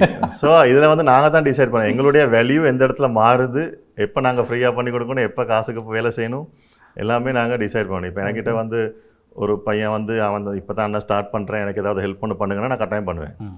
அவன்கிட்ட டேலண்ட் இருக்குது, என்ன டைமே நான் வேஸ்ட் பண்ணலை அப்படின்னு நினச்சா நான் பண்ணுவேன். ஓகே. இதே வந்து ஒரு நிறுவனம், ஒரு வானொலி நிறுவனமோ ஒரு அட்வர்டைசிங் ஏஜென்சியோ அவன் வந்து இன்னொரு கம்பெனிக்கிட்ட லட்சக்கணக்கில் வாங்கிட்டு என்கிட்ட வந்து கொஞ்சம் எங்கிட்ட பட்ஜெட் இல்லை ஃப்ரீயாக செஞ்சுட்டாங்கன்னா நான் செஞ்சு கொடுக்க மாட்டேன். எனக்கு தெரியும் அங்கே எவ்வளோ வாங்குறீங்கன்னு. அதில் உங்களோட சர்வீஸ் சார்ஜ் எங்களோட சர்வீஸ் சார்ஜ்லாம் தந்துட்டு தான் நீங்கள் பிஸ்னஸாக பார்க்கணும். ஸோ இந்த மாதிரி விஷயங்களை நாங்கள் தெளிவாக இருக்க வரைக்கும் வந்து இந்த நீங்கள் சொல்கிற விஷயங்கள் தவிர்க்கலாம். ஆனால் எவ்வளோ தான் தவிர்க்க பார்த்தாலும் இப்போ நான் ஏதோ ஒரு அளவுக்கு ஒரு இடத்துக்கு வந்து நிற்கிறேன். இப்போ எனக்கே சில விஷயங்கள் நடக்கும். உதாரணமாக வந்து இப்போ ஒரு வானொலி நிலையம் உயர்ந்த இடத்துல இருக்கும் அந்த வானொலி நிலையம். ஆனால் வேலை செய்யறவங்க உயர்ந்த இடத்துல இருக்க மாட்டேங்க. ஏன்னா இப்போ ஜிங்கல் செஞ்சு கேட்டாங்க. லாஸ்ட் கிறிஸ்மஸுக்கு ஒரு செட் ஆஃப் ஜிங்கல் செஞ்சு கேட்டாங்க. கால் பண்ணி சொன்னாங்க. அப்போ நான் வந்து அவங்கள்ட்ட பட்ஜெட்டெல்லாம் பார்கெயின் பண்ணல. ஏன்னா நமக்கு ஆரம்பத்தில் ஹெல்ப் பண்ணவங்க அப்படிலாம் நிறைய எத்திக்ஸ் நானும் பார்ப்பேன். பட் ஸ்டில் இப்போ நாங்கள் ஃப்ரீயாக பண்ணி கொடுக்க முடியாது. ஏன்னா நான் ஸ்டூடியோவில் போய் உட்காந்தாலே கவர்மெண்ட்டுக்கு நான் காசு கட்டணும். கரண்ட் பில், அந்த பில், இந்த பில் எல்லாமே கட்டணும். ஸோ நாங்கள் இந்த ஃப்ரீங்கிறது நம்ம பண்ண முடியாது. பேசிக்காக நமக்கு ஒரு சார்ஜ் வந்தே ஆகணும். அப்போ நான் சொன்னேன் பேமெண்ட் இருக்கா? ஆமாண்ணா இருக்குது அப்படின்னு சொன்னாங்க. இருக்குன்னு சொன்னோன்னே ரைட் ஓகே எவ்வளோன்னு கூட நான் கேட்கல, பேமெண்ட் இருக்குது தானே, பேசிக்காக தான் டீசெண்டாக கொடுப்பாங்கன்னு சொல்லிட்டு நான் எல்லாம் பண்ணேன். கால் பண்ணாங்க, ரெடியாக கால் பண்ணிகிட்டே இருந்தாங்க. செஞ்சு எல்லாம் கொடுத்த பிறகு ஒரு தேங்க்யூ கூட வரலை. அடுத்த நாள் ரேடியோலாம் போயிட்டே இருக்கு. அப்புறம் கால் பண்ணால் ஆன்சர் இல்லை. இன்னைக்கு வரைக்கும் ஆன்சர்னு வைக்கிறேன். அடுத்த கிறிஸ்மஸுக்கு நான் அது போஸ்ட்டாக வேணால் போடலாம். லாஸ்ட் கிறிஸ்மஸுக்கு பண்ணி கொடுத்த ஜிங்கல். இது ஒரு இலங்கையின் மிக முன்னாடி ஒரு வானொலி நிலையம். அப்போ ஒரு பொறுப்பில்லாத தனம். இது காசு அப்படிங்கிறத விட அவங்களுடைய அந்த பொறுப்பில்லாத பதில்கள், அந்த இக்னோர் பண்ணுறது, ஒரு கலைஞனை அவமானப்படுத்துறது, இதுதான் எனக்கு மெயினாக படுது. இன்றைக்கு வரைக்கும் இல்லை. அப்போனா இப்போ நான் அதை கேட்குறதும் இல்லை. நம்ம என்ன அது பணத்துக்காக நான் கேட்கல, அந்த மரியாதைக்காக தான் கேட்குறேன். ஸோ எனக்கே எப்படி நடக்குது அப்படின்னா புதுசாக வரவங்களே இவங்க எப்படியெல்லாம் யூஸ் பண்ணுவாங்க அப்படிங்கிற விஷயம். அப்போ இதில் 2 கேட்டகரி இருக்குது. நான் இப்போ ஒரு வானொலியை தப்பாக சொல்கிறேன்னா எல்லா வானொலியும் அப்படி இல்லை. எங்களை மதித்து சரியான பேமெண்ட்ஸ் கொடுத்து அதுக்கான இலங்கை கலைஞர்கள் கட்டாயம் பே பண்ணணும்னு நினைக்கிற வானொலிகள் இங்கே நிறைய இருக்குது. 1-2 வானொலிகள் இப்படியும் வேலை செய்வாங்க. இந்தியன் ஆர்டிஸ்ட்டை வந்து நிறையா கொட்டி அவங்க கேட்குறத விட கொட்டி கொடுப்பாங்க. அங்கே அவங்க ஒரு சாதாரண சிங்கராக தான் இருப்பாங்க. இங்கே வந்து சூப்பர் ஸ்டார் சிங்கர் ரேஞ்சுக்கு அவங்கள ட்ரீட் பண்ணுவாங்க. அங்கே பக்கத்தில் இருக்க ஒரு ஸ்ரீலங்கன் ஆர்டிஸ்ட் இருந்து அவரை கொஞ்சம் இக்னோர் பண்ணுவாங்க. இதெல்லாம் பார்த்துருக்கேன். ஸோ இதுகளெல்லாம் தாண்டி வாரதுக்கு கொஞ்சம் கஷ்டம். ஸோ இதெல்லாம் தாண்டி வந்தால் தான் நீங்கள் சொல்கிற அந்த சிச்சுவேஷனுக்கு வரலாம். ஓகே. ஆனால் இப்போ நீங்கள் சொன்ன விஷயத்துலேருந்து ஒரு விஷயம் வந்து எனக்கு சில விஷயங்கள் வந்து நானும் எடுத்துக்கொள்ளக்கூடியதாக வந்திருக்கு. என்ன அப்படின்னு சொன்னால், இப்போ உங்களுக்கு அந்த பேமெண்ட் வந்து ஒரு விஷயம் வந்து ஒரு பெரிய இஷ்யூவாக வந்து இருக்கிறதால சில வேளை குறிப்பிட்ட வானொலி நிலையங்களோ அல்லது வானொலியோ சம்டைம் நாங்கள் உங்களோட ஜிங்கில் வந்து நாங்கள் ஒன்னியார் போடுறோம், அதில் வந்து உங்களை நாங்கள் ப்ரொமோட் பண்ணுறோம் என்ற ஒரு விஷயத்த வந்து மைண்ட் செட்டாக வச்சுக்கொண்டு உங்களுக்குரிய பேமெண்ட்டை வந்து அவாய்ட் பண்ணலாம். அப்படி நீங்கள் திங்க் பண்ணியிருக்கிறீங்க? அதை வந்து அவங்க நேரடியாக சொல்லணும். நாங்கள் உங்களுக்கு பணம் தர போகிறது இல்லை, உங்களுக்கான ஒவ்வொரு தரம் ஜிங்கல் போடும்போது இது டிரான் ஃபெர்னாண்டோட ஜிங்கல் 100 தரம் சொல்லுவோம். ஃபார் எக்ஸாம்பிள் சொல்கிறேன். இப்படி நீங்கள் அதையும் எதிர்பார்க்கல. ஏன்னா வந்து இப்போ முந்தி மாதிரி வானொலிங்கிறது இப்போ ஒரு சைட் கல்ச்சர். நாங்கள் ஆரம்பிக்கும் போது வானொலி ஒரு முக்கியமான ஊடகம். இப்போ உங்களுக்கே தெரியும் வானொலிகளும் ஆன்லைனில் தான் நம்பியிருக்காங்க. வானொலியில் என்ன தான் பண்ணாலும் இப்போ வந்து ஒரு ஆர்ஜியாக போகிறதா தான் உங்களுக்கு கண்டென்ட் செய்ய தெரியுமா, இப்படியான கொஸ்டின்ஸோட தான் எடுக்கிறாங்க. ஏன்னா அவங்களுக்கு இப்போ எஃப்எம் ஃப்ரீக்வன்சிங்கிறது பிஸ்னஸ் கிடையாது, அது அவங்களுக்கே தெரியும். அப்படி இருக்கும்போது அதில் என்ன ப்ரொமோஷன் எனக்கு கிடைக்க போகுது? ஒவ்வொரு காலகட்டம் இருக்குது. மற்றது இப்போ நான் இப்போ கரண்ட்லி நான் செய்கிற எந்த விஷயத்துக்குமே எந்த ஊடகத்தையும் நான் தங்கி இருக்கல, நானே தான் டெவலப் பண்ணி எல்லாம் செஞ்சுக்கிட்டு இருக்கேன். ஊடகங்கள் எனக்கிட்ட சில நேரம் ஹெல்ப் கேட்குறாங்க. உங்களுக்கு அந்த ஆர்டிஸ்ட்டை தெரியும் தானே, அவர்கிட்ட இது பண்ணித்தாங்க, அது பண்ணி, இது உண்மை நான் சொல்கிறேன், இப்போ யதார்த்தத்தை தான் சொல்கிறேன். ஸோ அதுவும் நான் பண்ணி கொடுத்துருக்கேன். ஸோ அப்படி நாங்கள் அவங்களுக்கு ஹெல்ப்பாக இருக்கும்போது எல்லாமே கிவ் அண்ட் டேக்காக இருக்கணும். அப்படி இருக்கும்போது 2 பேரும் வளரலாம். அதை விட்டு போட்டு இன்னுமே அந்த காலம் மாதிரி உங்களுக்கு இது ஒரு நல்ல ஆப்பர்ச்சுனிட்டி, இது ஒரு நல்ல விஷயம், இது அதெல்லாம் வந்து வேஸ்ட். இப்போ எனக்கு இவ்வளோ நேரம் வந்து பேசிகிட்டு இருக்கும்போது உங்களில் நீங்கள் ரொம்ப கான்ஃபிடெண்ட்டாக இருக்கிறீங்க, உங்களை வந்து நீங்கள் ரொம்ப நம்புறீங்க, உங்கள் சார்ந்த விஷயத்தில் நீங்கள் ரொம்ப தெளிவாக வந்து இருக்கிறீங்க. நான் இதுதான் பண்ணுவேன், அடுத்த கட்டம் நோக்கி பயணிக்கிறதுக்கு எனக்கு இந்த மாதிரியான விஷயங்கள் வந்து தேவை, இதில் வந்து நான் சரியாக பண்ணுறதுக்கு இந்த மாதிரியான முயற்சிகள் எல்லாம் நான் எடுப்பேன் அப்படின்னு சொல்லி இவ்வளோ நேரம் பேசும்போது எனக்கு வந்து விளங்குது. ஆனால் நீங்கள் ஒரு கோலை செட் பண்ணி வச்சுருக்கிறீங்கன்றதும் கிளியராக வந்து விளங்குது. ஸோ அந்த கோலை நோக்கி நீங்கள் ஓடிட்டு இருக்கிறீங்க அப்படின்றதும் விளங்குது. எந்த இடத்துலையும் வந்து நீங்கள் தங்கி நிற்கலை, யாருக்கிட்டையும் வந்து தங்கி நிற்கக்கூடாது அப்படின்ற ஒரு விஷயம் வந்து இருக்குது. ஆனால் இது ஒரு இலங்கை ஆர்டிஸ்ட்டாக வந்து உங்களை வந்து பார்க்கும்போது, ஒரு இசையமைப்பாளரை வந்து பார்க்கும்போது ரொம்ப ரொம்ப சந்தோஷமாக இருக்குது.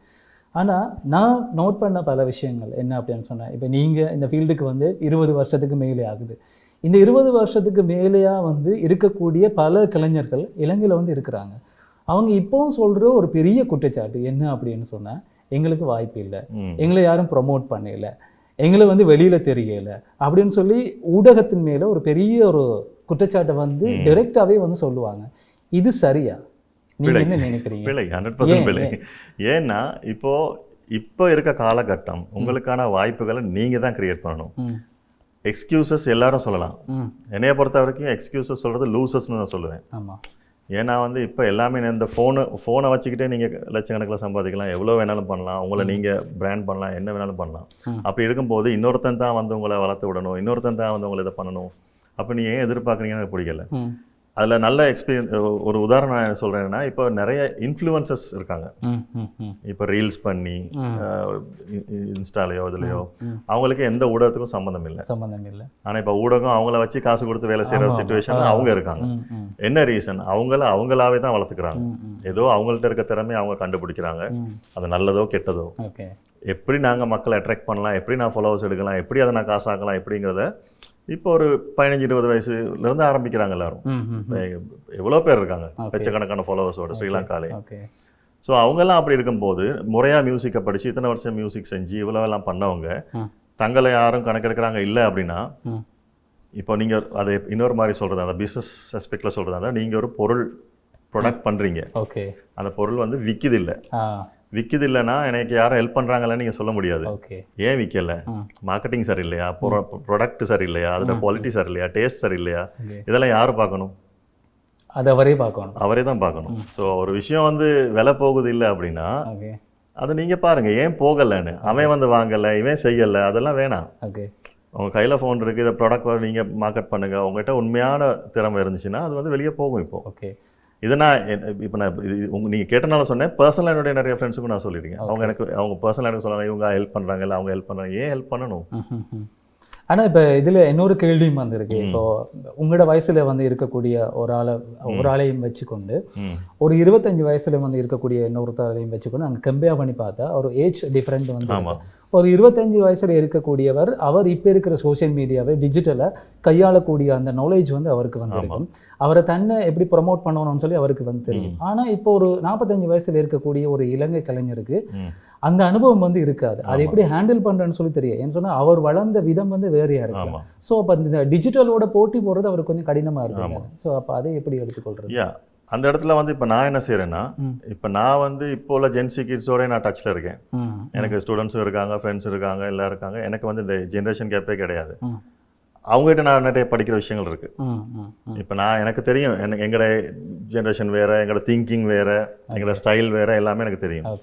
ஆனால் அங்கேயே நின்றுக்கிட்டு நிற்கிறதா இல்லை இவங்களோட சேர்ந்து நான் ஓடுறதா அப்படிங்கிற ஒரு சிச்சுவேஷன் இருக்குது. ஸோ எனக்கு இப்போ மியூசிக் ஃபீல்ட்லையும் பார்த்தீங்கன்னா இப்போ நான் வந்து இப்போ நடுவில் நிற்பேன். இந்த போன ஜென்ரேஷன் இந்த ஜென்ரேஷன் ரெண்டு பிரச்சனைனா நானும் தான் நடுவில் வருவேன். என்கிட்ட தான் வருவாங்க. அந்த மாதிரி நான் ரெண்டு பேரோடையும் கனெக்ஷனில் இருக்கேன். இப்போ நான் படிக்கிறேன் அவங்ககிட்ட. இதைத்தான் நான் மற்றவங்களுக்கு சொல்கிறேன். உங்களுக்கு முடியலைன்னா கொலபரேட் பண்ணுங்கள் யாரோடையாவது.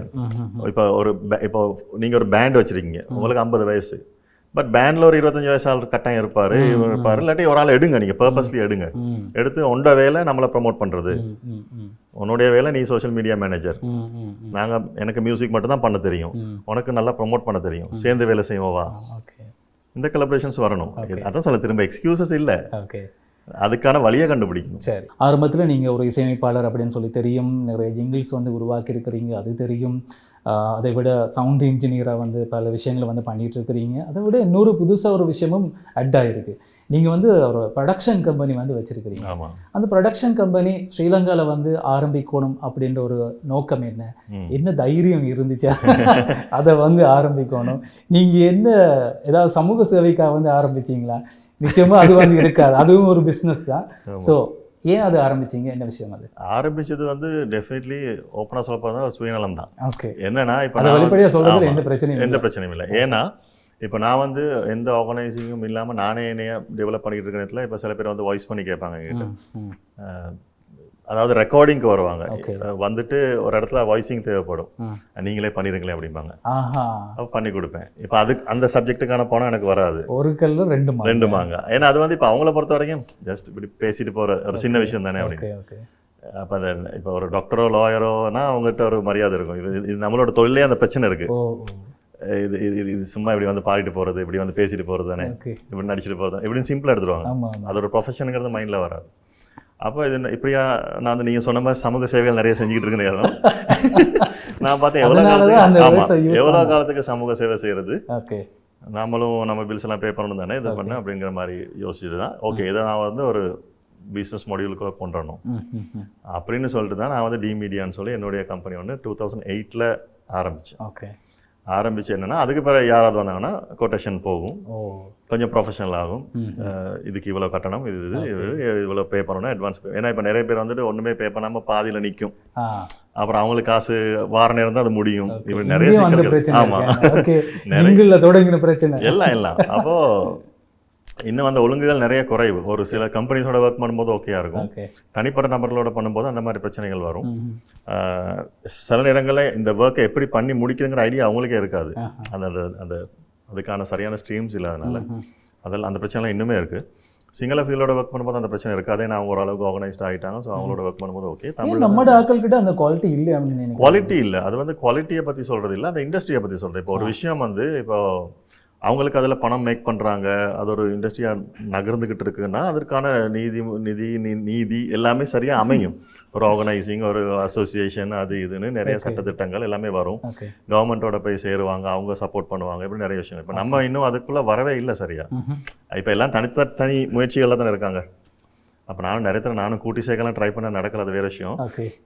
எங்களுடைய மைண்ட் செட்டும் மாறணும். அப்போ இப்படியெல்லாம் இருக்குன்னு இல்லை, இதை நான் எந்த சைட்லேயாவது நான் ஆர்கனைஸ் பண்ணி செய்யணும் அப்படிங்கிறதுக்காக தான் இந்த ப்ரொடக்ஷன் ஹவுஸ் ஆரம்பித்தேன். ஸோ மெல்ல ஆரம்பித்து அது கொஞ்சம் அந்த நேம் வந்து கொஞ்சம் எல்லா இடமும் போச்சு. அப்புறம் நாங்கள் நிகழ்ச்சிகள் செய்ய ஆரம்பித்தோம். Indian artist, Sri Lankan artist collaborate பண்ணி இங்கேருந்து, அப்புறம் வெளிநாடுகளில் அப்படின்னு ஈவெண்ட்ஸ் எல்லாம் பண்ண ஆரம்பித்தோம். அப்படின்னு எல்லா வகையான அப்புறம் சில ஷார்ட் ஃபிலிம்ஸ் ப்ரொடக்ஷன்ஸ் நாங்கள் எடுத்து செஞ்சு கொடுத்தோம். ஈவன் சில ஃபிலிம்ஸுக்கும் பேக்கப் நாங்கள் அவங்களுக்கு பிளான் பண்ணுறது. இப்போ ஃபாரின்லேருந்து வர ஃபிலிம்ஸ் நாங்கள் இங்கே ஷூட் பண்ணி கொடுக்குறதுக்கான லைன் ப்ரொடக்ஷன்ஸ், அந்த மாதிரி ஆஃபிஷியலாக இல்லாட்டியும் அவங்களுக்கு என்ன தேவையோ நட்பு ரீதியில் நம்ம பண்ணி கொடுக்குறது, அந்த மாதிரியான நிறைய எல்லா விஷயமும் அதுக்குள்ளே வந்துச்சு. ஒரு எங்களால் என்ன முடியுமோ அதெல்லாம் வந்து சமூக சேவையாக இல்லாமல் சேவையாக பண்ணுறதுக்கான நிறுவனம் தான் இந்த ப்ரொடக்ஷன் ஹவுஸ். ஓகே. ஆனால் இப்போ அந்த ப்ரொடக்ஷன் ஹவுஸ் வந்து ஆரம்பித்ததுக்கு அப்புறமா வந்து சில ஷார்ட் ஃபிலிமோ அல்லது ஃபிலிமோ வந்து தயாரிக்கிற ஒரு அல்லது தயாரிக்கிறதுக்கு வந்து ஹெல்ப் பண்ணுறதுக்கு அந்த மாதிரியான விஷயங்கள் வந்து பண்ணுற நேரத்தில் அங்கே இருக்கிற ஒரு சில குறைபாடுகளை வந்து நீங்கள் கண்டுபிடிச்சிருக்கீங்க இவ்வளோ காலத்தில். என்ன குறைபாடை வந்து கண்டுபிடிச்சிருக்கீங்க? குறைபாடுன்னு சொன்னால் நான் அதை பற்றி நிறைய பேசலாம். ஏன்னா இப்போது ஸ்ரீலங்காவை பொறுத்த வரைக்கும், தமிழ் இண்டஸ்ட்ரியை பொறுத்த வரைக்கும் அவங்க வந்து நிறைய விஷயங்கள் ரொம்ப ஈஸியாக எடுக்கிறாங்க. ஒரு இயக்குனர், ஒரு டிரெக்டர் அப்படின்னா அது ஒரு பெரிய விஷயம். இப்போ இந்தியாலாம் பார்த்தீங்கன்னா 12-10 படங்களுக்கு பெரிய பெரிய டிரெக்டர்ஸோட அசிஸ்டண்டாக வேலை செஞ்சு அதை படித்து உருண்டு புரண்டு அடிபட்டு அப்புறம் ஒரு படத்தை கிரியேட் பண்ண வருவாங்க. இங்கே வந்து 5 ஷார்ட் ஃபிலிம் அவங்களே பார்த்துட்டு அவங்களே அடுத்த எல்லாரையும் சொல்லலை, நான் பெரும்பான்மையானவங்க நிறைய அதை படித்து செய்கிறவங்களும் இருக்காங்க, நான் அவங்கள ஹர்ட் பண்ண சொல்லலை. அவங்களுக்கே தெரியும் தானே நாங்கள் எவ்வளோக்கு தேடுறோம் எவ்வளோ பண்ணுறோம் அப்படின்னு. இங்கே நிறைய பேர் வந்து அந்த ஏதோ ஒரு ஷார்ட் கட், ஒரு புகழுக்கான ஷார்ட் கட் மாதிரி இதெல்லாம் யூஸ் பண்ணுறாங்க. ஸோ அதனால் வந்து என்ன நடக்குன்னா அவங்களுக்கு வந்து இப்போ அப்படியே திடீர்னு போயிட்டு ஒரு ஷூட்டிங் ஸ்பாட்டில் இறங்கணுன்னு எப்படி காஸ்ட் எஃபெக்டிவாக அந்த ஷூட்டிங் அந்த ப்ரொடக்ஷனை பண்ணுறது. இப்போ ரெண்டு ஷார்ட்டில் எடுக்கிறது விடிய எடுத்துக்கிட்டு இருப்பாங்க. இல்லாட்டி அது நிறைய டெக்னிக்கல் சிக்கல்கள் வந்து இந்த ப்ரொடக்ஷன் காஸ்ட்டை ஏற்றி ப்ரொடியூசரை இல்லாமல் ஆக்கிட்டு அவர் ஓடிடுவார். அப்புறம் யாராவது ஸ்ரீலங்காவில் படம் பண்ணுங்கன்னு கூட அவர் வர மாட்டார். அப்படியான விஷயங்கள் நிறைய பார்த்துருக்கேன். ஸோ இப்போ நிறைய அடிப்பட்ட ப்ரொடக்ஷன்ஸ் நம்மகிட்ட வரும். இது எப்படி தேத்தி எடுக்கிறது, இது எப்படி திரும்ப வெளியே கொண்டு போகுது, ஏன்னா உள்ள பணம் எல்லாம் முடிச்சிருப்பாங்க, அப்போ நிறைய இருக்குது. அப்போ இப்போ ரீசெண்டாக இன்னொரு உங்களுக்கு ஒரு எக்ஸாம்பிளும் சொல்லணும். இப்போ இந்த ஃபிலிம் ஃபெஸ்டிவல்ஸ், ஒர்க் ஷாப்ஸ் எல்லாம் இங்கே கொழும்புல நிறைய நடக்கும், நிறைய இடங்கள் நடக்கும். அப்போ நான் செய்கிறவங்க சகோதர மொழியில் இருக்கவங்க அவங்க எனக்கு சொல்லுவாங்க, உங்களாக்கள் தான் நிறைய பேர் யாரும் வரதே இல்லையே, நாங்கள் எவ்வளோ தான் கூப்பிட்டாலும் அவங்க வரமாட்டாங்க, ஏன்னா அவங்களுக்கு எல்லாம் தெரியும் அப்படிங்கிற மாதிரி இருக்கிறது. நிறைய தேடல் இருக்கிற ஃபீல்டு இது. ஸோ இப்போ சில படங்களும் அப்படி தான். இப்போ அந்த படம் ப்ரொடியூஸ் பண்ணவங்களுக்கே தெரியும் அது அட்ட ஃபெயிலியர் படம், நம்ம போட்ட காசு வரலன்னு தெரியும். ஆனால் வெளியில் ப்ரொமோட் பண்ணுவாங்க, இது வந்து ஃபுல் சக்ஸஸ் இப்படி இப்படின்னு ப்ரொமோட் பண்ணி அவங்களே சந்தோஷப்படுத்திக்கிட்டு இருப்பாங்க. ஓகே. ஆனால் இப்படி இருந்தால் எவ்வளோ நாளைக்கு அந்த வண்டி ஓடும், இந்த ஃபீல்டு வளராது. ஒவ்வொரு தடவையும் ஒரு புது ப்ரொடியூசர் தான் வருவார். ஒரே ப்ரொடியூசர் 2வது படம் எடுத்த யாராவது ப்ரொடியூசர் சொல்லுங்கள் ஸ்ரீலங்கா, எனக்கு தெரிஞ்சு எனக்கு தெரிஞ்சு இல்லை. நல்லா அதில் பட்டிருப்பாரு, அது பேர் வர மாட்டாங்க. தமிழில் நான் சொல்கிறேன், அதாவது இண்டிபெண்ட்டாக தமிழில் செய்கிறவங்க ஒரு படம் பண்ணுவாங்க. அதோட ஏன் ரீசன் அந்த ப்ரொடியூசர்னா அவர் வந்து ஒரு புது ஆக்கள்கிட்ட காசை கொடுத்து அவங்க வந்து இப்போ அவங்களுக்கும் ஆப்பர்ச்சுனிட்டி சில பேருக்கு வந்து வார நேரம் இது ஒன்றை வச்சே நம்ம வீடு கட்டிடுவோம்னு யோசிப்பாங்க. அந்த மாதிரி விஷயங்கள்லாம் நடக்கும்போது இதுனா அந்த ப்ரொடக்ஷன் சைடில் இருந்து பார்த்த விஷயங்கள். அதனால ப்ராக்டிக்கலி மாற வேண்டிய விஷயங்கள் எக்கச்சக்கமாக இருக்குது இலங்கையில். ஓகே. தமிழ் துறையில். ரைட். இப்போது ப்ரொடக்ஷன் கம்பெனி வந்து வச்சுருக்கிறீங்க, பல விஷயங்கள் வந்து இருக்குது. ஆனால் எனக்கு உங்களை பொறுத்த வரைக்கும் சில வேளை வந்து உங்களை கால் பண்ண நீங்கள் ஒரு இடத்துல நிற்காத ஒரு மனுஷர் அப்படின்னு சொல்லி நான் எனக்கு தெரியும். ஸ்ரீலங்காவில் நிற்பீங்க, திடீர்னு பார்த்தா வேற ஒரு கண்ட்ரியில் நிற்பீங்க, அல்லது இந்தியாவில் நிற்பீங்க, அப்படியே ட்ராவல் பண்ணிகிட்டே இருப்பீங்க. ஆனால் மோஸ்ட்லி வந்து இந்தியாவுக்கு வந்து விசிட் பண்ணுவீங்க. இந்தியாவுக்கு நீங்கள் விசிட் பண்ணுறதுக்குரிய ரீசன் வந்து என்ன? உங்களை வந்து வேற ஒரு கட்டத்துக்கு வந்து கொண்டு போகிறதுக்கா, அல்லது இல்லாட்டி உங்களோட மொழிநடையில் வந்து சொல்கிறவனோட பிஸ்னஸ் நோக்கத்துக்காவா, என்ன ரீசன் அது? இல்லை, என்னைய பொறுத்த வரைக்கும் இந்தியா வந்து எனக்கு வந்து 2 விஷயம். ஒன்று வந்து நீங்கள் சொன்ன மாதிரி செல்ஃப் டெவலப்மெண்ட், இன்னொன்று வந்து அதோட ஸ்கூல் மாதிரி. இப்போ நம்ம போயிட்டு இப்போ நான் ஒருத்தரோட ஒர்க் பண்ணும்போது எனக்கு கிடைக்கிற ஆப்பர்ச்சுனிட்டிஸ்லாம் நான் யூஸ் பண்ணுவேன். அண்ட் அதில் நான் கற்றுக்கொள்ள வேண்டிய விஷயங்கள் இருக்குது. இப்போ லேட்டஸ்ட்டாக ஏதாவது வந்தால் முதல்ல அங்கே தான் வருது, இங்கே வர முன்னாடி. ஸோ நம்ம ஓடி போய் அங்கே ஏதாவது என்னென்னு பார்க்குறோம். அது தவிர நான் வந்து இப்போ அங்கே சில கொலாபரேஷன்ஸ் வச்சுருக்கேன். உதாரணமாக வந்து இப்போ என்னுடைய ஒரு இயக்குனர் நண்பர் இருக்கார், அவரும் நான் சேர்ந்து ஒரு அட்வர்டைசிங் கம்பெனி ஒன்று இந்தியாவில் பண்ணியிருக்கோம். அப்போ அதில் அவர் நிறைய முக்கியமான ஜிங்கல்ஸ் பண்ணியிருக்காரு. அது லீடிங் ஆக்டர்ஸ் எல்லாரோடையும் நாங்கள் மோஸ்ட்லி பண்ணிட்டோம். இப்போ நிறைய சென்னை சில்க்ஸ் அப்படி பெரிய பெரிய பிராண்ட்ஸோட பண்ணியிருக்கோம். ஸோ அது சம்மந்தமாக போவேன். மற்றது அங்குள்ள ஈவெண்ட்ஸோடய நான் கோஆர்டினேட் பண்ணுறேன். இப்போ நிறைய நண்பர்கள் இருக்காங்க, அங்கே ஈவெண்ட்ஸ் பண்ணும்போது நானும் அதில் ஒரு பாட்டாக இருப்பேன். அப்போ அதில் நான் பாட்டாக இருக்கிறது வந்து 2 வகை. ஒன்று வந்து நான் போயிட்டு என்னுடைய விஷயங்கள் பண்ணுறது, 2வது அவங்ககிட்ட இருந்து நான் கற்றுக்கிறது. அண்ட் அது வந்து ஒரு 1 ஹவரில் போகக்கூடிய தூரத்தில் அதுதான் இருக்குது ஃபார்ச்சுனேட்லி. அதனால் அப்கிரேட் பண்ணுறதுக்கான முக்கியமான விஷயம் தான் அந்த இந்திய பயணங்கள். ஓகே. இப்போ இந்தியாவில் வந்து நீங்கள் இருந்து ஒர்க் பண்ணுற டைமில் உங்களுக்கு என்னென்ன விஷயங்கள் புதுசாக வந்து கிடைச்சிருக்கு, அல்லது புதுசாக வந்து பண்ணுறதுக்கு, அல்லது உங்களோட தொழில் சார்ந்த விஷயங்களை வந்து டெவலப் பண்ணுறதுக்கு வேறு என்னென்ன விஷயங்கள் உங்களை ஹெல்ப் பண்ணியிருக்கு? இல்லை, நிறைய கிடைக்குது. அதாவது 1-2ன்னு சொல்ல முடியாது. ஏன்னா இப்போ அங்கே நான் சொன்ன மாதிரி அங்கே ஒரு ஆர்கனைஸ்டு ஒரு பெரிய இண்டஸ்ட்ரி இருக்குது. அப்போ அங்கே ஒவ்வொரு விஷயத்தையும் அவங்க எப்படி ஹேண்டில் பண்ணுறாங்க, எப்படி ஒர்க் பண்ண, அந்த குணம் தான் நான் இம்ப்ளிமெண்ட் பண்ணேன். ஏன்னா இங்கேருந்து அதை படிக்க முடியாது. இப்போ நாம் இங்கே ஒரு கமர்ஷியல் பண்ணுறதுக்கு ஒரு சும்மா சொல்கிறோம் ஒரு 10 லட்சம் செலவழிக்கிறோம்னா, இப்போ ரீசெண்டாக நாம் அவங்க பண்ணால் ஒரு இந்தியன் மணி 75 லட்சம் செலவழிக்கிறோம் ஒரே நாளில். பெரிய ஸ்கேலாக பண்ணுறோம். ஸோ அதை எப்படி மேனேஜ் பண்ணுறது நம்ம படிச்சுக்கிட்டா இது பண்ணுறது ரொம்ப சிம்பிளாக இருக்கும் நமக்கு. ஸோ இந்த மாதிரி விஷயங்கள் வந்து அங்கே வந்து டெய்லி படிக்கக்கூடிய நிறைய விஷயங்கள் இருக்குது. ஏன்னா அந்த இண்டஸ்ட்ரி ஓடிக்கிட்டு இருக்க இண்டஸ்ட்ரி அப்படிங்கிறனால அதுக்குள்ளே நிறைய படிக்க வேண்டிய விஷயங்கள் இருக்குது. அதுக்குள்ளே போட்டி நிறைய இருக்கனால நிறைய பேர் புது புது விஷயங்கள் கொண்டுகிட்டு இருப்பாங்க. யார்கிட்ட என்ன படிக்கலாங்கன்னு முடிவு பண்ணுறது நம்ம வேலை. ஓகே. இப்போ இந்திய இண்டஸ்ட்ரியோட வந்து நீங்கள் கொஞ்சம் க்ளோஸாக வந்து இருக்கிறபடியால் இப்போ நிறைய பேர் ஸ்ரீலங்காவில் வந்து இருக்கிறவங்க தங்களோட டேலண்ட்டை அடுத்த கட்டத்துக்கு வந்து கொண்டு போகிறதுக்கு இந்தியாவை நோக்கி தான் போவாங்க. ஆனால் சில பேருக்கு அது இந்த வழி வந்து தெரியாது, அந்த கண்டெக்ஸ் வந்து நிறைய பேருக்கு வந்து கிடைக்காது. உங்ககிட்ட யாராச்சும் கேட்டுருக்குறாங்களா, நீங்கள் ஹெல்ப் பண்ணியிருக்கிறீங்களா இந்தியா வந்து போகிறதுக்கு, அல்லது வேறு வேறு ஃபீல்டில் வந்து அவங்க வந்து ஏதோ ஒரு விஷயத்தை வந்து சாதிக்கணும் அப்படின்னு சொல்லி ஆசைப்படுறவங்களுக்கு என்ன மாதிரியான விஷயம் நடந்தது? இல்லை, அதாவது அவங்க எதுக்காக வராங்களோ அது சம்பந்தமான அங்கே நேர்மையாக பணிபுரியக்கூடிய ஒரு ஆளை லிங்க் பண்ணி விடுறது. ஏன்னா இப்போ இந்தியா ஃபீல்டு எடுத்திங்கனாலும் அங்கே வந்து உண்மையாக ஒர்க் பண்ணுறவங்க கொஞ்சம் தான் இருப்பாங்க. ஒர்க் பண்ணுறவங்க காட்டிக்கிட்டு ஆயிரக்கணக்கில் சுற்றிக்கிட்டு இருப்பாங்க. நம்ம ஆக்கள் நிறைய பேர் யூரோப்ல இருந்து இங்க இருந்து போய் ஏமாறுறது யார்கிட்டன்னா அந்த போலிகள் கிட்ட இடையில இருக்கிறாங்க. ஆமா. இப்போ நான் இப்போ லாஸ்ட் டைம் கனடா பிறந்தப்ப கூட என்னோட நண்பர் ஒருத்தர் சொன்னாரு, என்னையா இந்தியாவில் போயிறாங்கன்னா ஃபுல்லா ஏமாத்துக்காரங்களா தான் இருக்காங்க. அவர் படம் பண்ண போயிட்டு கொஞ்சம் அடி வாங்கிட்டார். என்ன ஏமாத்துக்காரங்களா? நான் சொன்னேன், உண்மையா படம் பண்றவங்க யாரும் உங்களை தேடி வர மாட்டாங்க, அவங்க பிஸியா இருப்பாங்க. உங்களை தேடி வந்து வாங்க சார் பண்ணுவோன்னு கூப்பிட்றோம் எல்லாம் போலியா தான் இருப்பான். ஏன்னா இப்போ ஒரு பெரிய டிரெக்டரோ டெக்னீஷியனோ வந்து உங்களை தேட நீங்க தான் அவங்களை தேடி போகணும். இதுதான் வித்தியாசம். ஸோ எனக்கு தெரிஞ்ச நிறைய காஸ்டிங் டிரெக்டர்ஸ் இருக்காங்க. ஸோ நான் அவங்களோட லிங்க் பண்ணி விட்டுருக்கேன். அப்போ அது இவங்களுக்கு உண்மையாவே திறமை இருந்தா அங்கிட்டு அவங்க தேவையான இடங்களில் யூஸ் பண்ணுவாங்க. அப்படி நடந்திருக்குது. மற்றபடி இல்லை, சில பேர் வந்து ஓவர் கான்ஃபிடென்ஸில் வருது. இப்போ இங்கேருந்து அங்கே போய் ஒர்க் பண்ணோம்னா நமக்கும் கொஞ்சம் நம்ம ப்ரீ ப்ரொடக்ஷன் நிறைய இருக்கும் நமக்குள்ள. ஸோ அப்படிலாம் இல்லாமல் ஈஸியாக எடுத்துக்கிட்டு வரவங்க இருக்காங்க, அவங்களுக்கு ஒன்றும் பண்ண முடியாது. அப்போ அவங்களுக்கு நான் சொல்லிருக்கேன், இன்னும் கொஞ்சம் டெவலப் ஆகுங்க இங்கே. அப்போ அவங்க நம்மளை பகைச்சிக்கிட்டு போயிடுவாங்க, இவர் இப்படி சொல்ல ஓகே பட் சொல்ல வேண்டிய நம்ம கடமை. ஓகே. ஆனால் இது எல்லாத்தையும் தாண்டி இப்போ நீங்கள் செய்கிற இன்னொரு விஷயம் வந்து இந்த லைவ் மியூசிக் கன்சர்ட்டை வந்து நீங்கள் ஆர்கனைஸ் பண்ணுறது, அதில் என்னென்ன விஷயம், ஏன் அதில் வந்து ஒரு இன்ட்ரெஸ்ட் வந்து உங்களுக்கு வந்துச்சு, ஏன் அதை பண்ணணும் அப்படின்ற ஒரு விஷயத்துக்குள்ளே வந்து போனீங்க? ஆமாம், அது வந்து சிம்பிளி எங்களோட ஃபீல்டு தான். நான் மியூசிஷியன் அண்ட் எனக்கு ஈவெண்ட்ஸ் அந்த காலத்துல நம்ம ஒரு வேலை பண்ணிட்டு தான் இருக்கோம். ஆனால் இப்படி தான் இப்போ ஒரு ஸ்டூடியோக்குள்ளே இருக்கிற ப்ரெஷர்ன்றதை விட ஒரு பெரிய க்ரௌடுக்குள்ளே இருக்கிற ப்ரெஷரை வந்து ஹேண்டில் பண்ணுறது ரொம்ப கஷ்டமாக. ஆமாம், அது சேலஞ்சாக எடுத்துக்கணும். இல்லை, கஷ்டம்னா ஒரு விஷயத்தை தெரிஞ்சு பண்ணால் அது கஷ்டம் கிடையாது. வெளியேருந்து பார்க்கும்போது கஷ்டமாக இருக்கும். இப்போ சும்மா சொல்லுவோம், ஒரு உதாரணத்துக்கு எவ்வளோ பெரிய ஃப்ளைட்டு ஒரு ஏர்க்ராஃப்டாக இருந்தாலும் 2 பேர் தான் அதை ஹேண்டில் பண்ணுறாங்க. ரெண்டுலேயும் ஒருத்தர் தான் ஹேண்டில் பண்ணுறாரு, ஒருத்தர் சும்மா இருப்பார், மாறி மாறி பண்ணுவோம். அந்த விஷயத்தை நம்ம படித்தா அது எவ்வளோ பெருசாக இருந்தாலும் பிரச்சனை நமக்கு பண்ணலாம். ஓகே. இப்போது பைசிக்கல் உங்களுக்கு ஓட்ட தெரியாது அப்படின்னா, பைசிக்கல் ஓட்டுறவரை பார்த்தா உங்களுக்கு புதுமையாக தான் இருக்கும். என்ன சப்போர்ட் இல்லாமல் இப்படி நடுவில் சும்மா போகிறேன் ஓட்டி பார்த்தீங்கன்னா உங்களுக்கு அது பெரிய சப்ஜெக்ட் இல்லை. அது மாதிரி அந்தந்த விஷயங்கள் நாங்கள் படித்து செஞ்சால் அது பெரிய விஷயம் இல்லை. வெளியே பார்க்கும்போது அது பெருசாக இருக்கும். ஆனால் அதுலேயும் ஒரு இப்போ அது என்னோட துறை சார்ந்த விஷயம் அப்படிங்கிறனால அது ஒரு இன்னொரு டைமென்ஷனாக அதை உருவாக்கிக்கிட்டேன். ஓகே. அண்ட் அதுக்காக நான் வந்து இப்போ ஆக்களை ஸ்கேம் பண்ணுற மாதிரியோ சின்ன சின்ன ஈவெண்ட்ஸ் அப்படியோ வேறு மாதிரி ஒன்று போகாமல் எப்போயாவது எங்களுக்குன்னு ஓகேயான ஈவெண்ட்ஸ் நாங்கள் பண்ணுறோம். இங்கேயும் சரி வெளிநாடுகள்லையும் சரி எங்கள் நல்லா சரியாக செட் ஆகக்கூடிய அண்ட் எங்களோட ஒழுங்காக ஒர்க் பண்ணக்கூடிய ஆர்டிஸ்ட் கிடைக்கிற நேரம் நான் வேலை செய்வேன். அதுதான் ரொம்ப ரொம்ப ஆமாம். ஏன்னா வந்து இங்கே நிறைய பேர் வந்து இப்போ அங்கே உள்ள இன்னொரு ஆர்டிஸ்ட்டை கொண்டு வந்து இங்கே நிறைய பே பண்ணி அவரை பெரிய ஆளாக்கி இங்கே கொண்டு வந்து அவர் வந்து ஏதோ ஊரில் இல்லாத ஆர்டிஸ்ட் மாதிரி இவங்களெல்லாம் போட்டு மிதிச்சுக்கிட்டுலாம் இருப்பார். அதை பார்க்க சிரிப்பாக இருக்கும். ஓகே. இப்போ நான் நிறைய பெரிய ஆர்டிஸ்டோட ஒர்க் பண்ணியிருக்கேன். அவங்க ஃப்ரெண்ட்லி பேசிஸ் தான் ஒர்க் பண்ணுவோம். நான் பிஸ்னஸாக தான் அவங்களோட பேசுவேன். உனக்கும் காசு வரணும் எங்களுக்கும் காசு வரணும் வேலை செய்வோம். உனக்கு மட்டும் வச்சு கொடுக்கணும்னா நமக்கு பண்ண முடியாது. இப்படியெல்லாம் பேசி தான் நம்ம பண்ணுறது. ஸோ பேசிக்காக ரெஸ்பெக்ட் இருக்கணும். எந்த பெரிய ஆர்டிஸ்டாக இருந்தாலும் இங்கே நான் வந்தால் நான் தான் உனக்கு பணம் கொடுக்குறேன், நான் தான் பாஸ், அதுக்கு நீ வேலை சரியா வா. இந்த மாதிரி கண்டிஷன்ஸ் எல்லாம் செட் ஆகுனா ஈவெண்ட்ஸ் பண்ணுறது. பட் அது ஒரு மெயின் சப்ஜெக்ட் கிடையாது. நீங்கள் எல்லாத்தையும் வந்து வெளிப்படையாக சொல்கிற ஒரு நபர். எனக்கு கொஞ்சம் வித்தியாசமாக இருக்குது. ஏன்னு சொன்னால் நான் நிறைய பேரை இன்டர்வியூ பண்ணியிருக்கிறேன். எல்லாருமே சில விஷயங்களை வெளிப்படையாக சொல்றது கொஞ்சம் தயங்குவாங்க. பட் அவங்கள நான் விட மாட்டேன். ஏதாச்சும் ஒரு கேள்வியை போட்டு வெளியில் எடுத்துடுவேன். ஆனால் எந்த வேலையை நீங்கள் ஈஸி ஆக்கியிருக்கிறீங்க.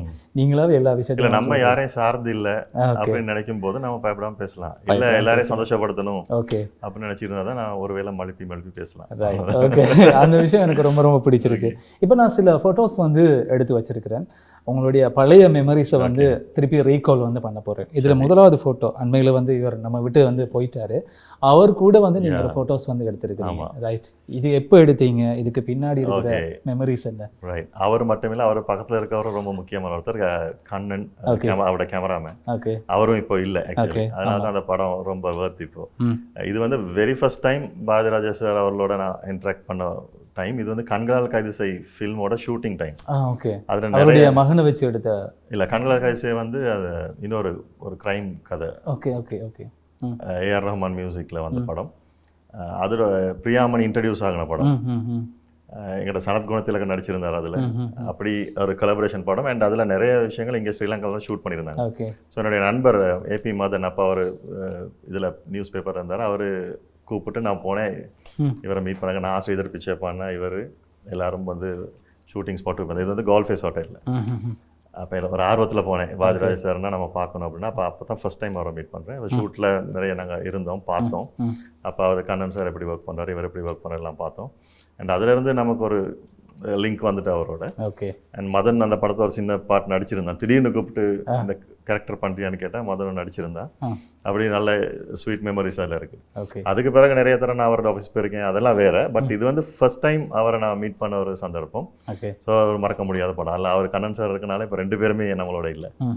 ஒரு முக்கியமான படம். சரி, இந்த ஃபோட்டோ ஓகே. இவர் கூட வந்து ஃபோட்டோ எடுக்கணும்னு சொல்லி நிறைய பேர் ஆசைப்படுவாங்க. அது ஒரு பெரிய அளவு ஒரு பெரிய ஒரு கொடுப்பினியாக வந்து இருக்கணும்னு சொல்லி நிறைய பேர் விரும்புவாங்க. நீங்கள் பக்கத்துலேயே இருந்து ஃபோட்டோஸ் வந்து எடுத்துருக்கீங்க. உங்களோட ஃபேஸை பார்க்கும்போது தெரியும் அவ்வளோ ஹம்பிள் தெரியுது. எப்போ எடுத்தீங்க? இதுக்கு பின்னாடி என்ன? ஆமாம், இது அவரோட வீட்டில் எடுத்தது. ஆக்சுவலி அவரோட வீடு வரைக்கும் அவரோட வீட்டில் எடுத்தது. ஆமாம்.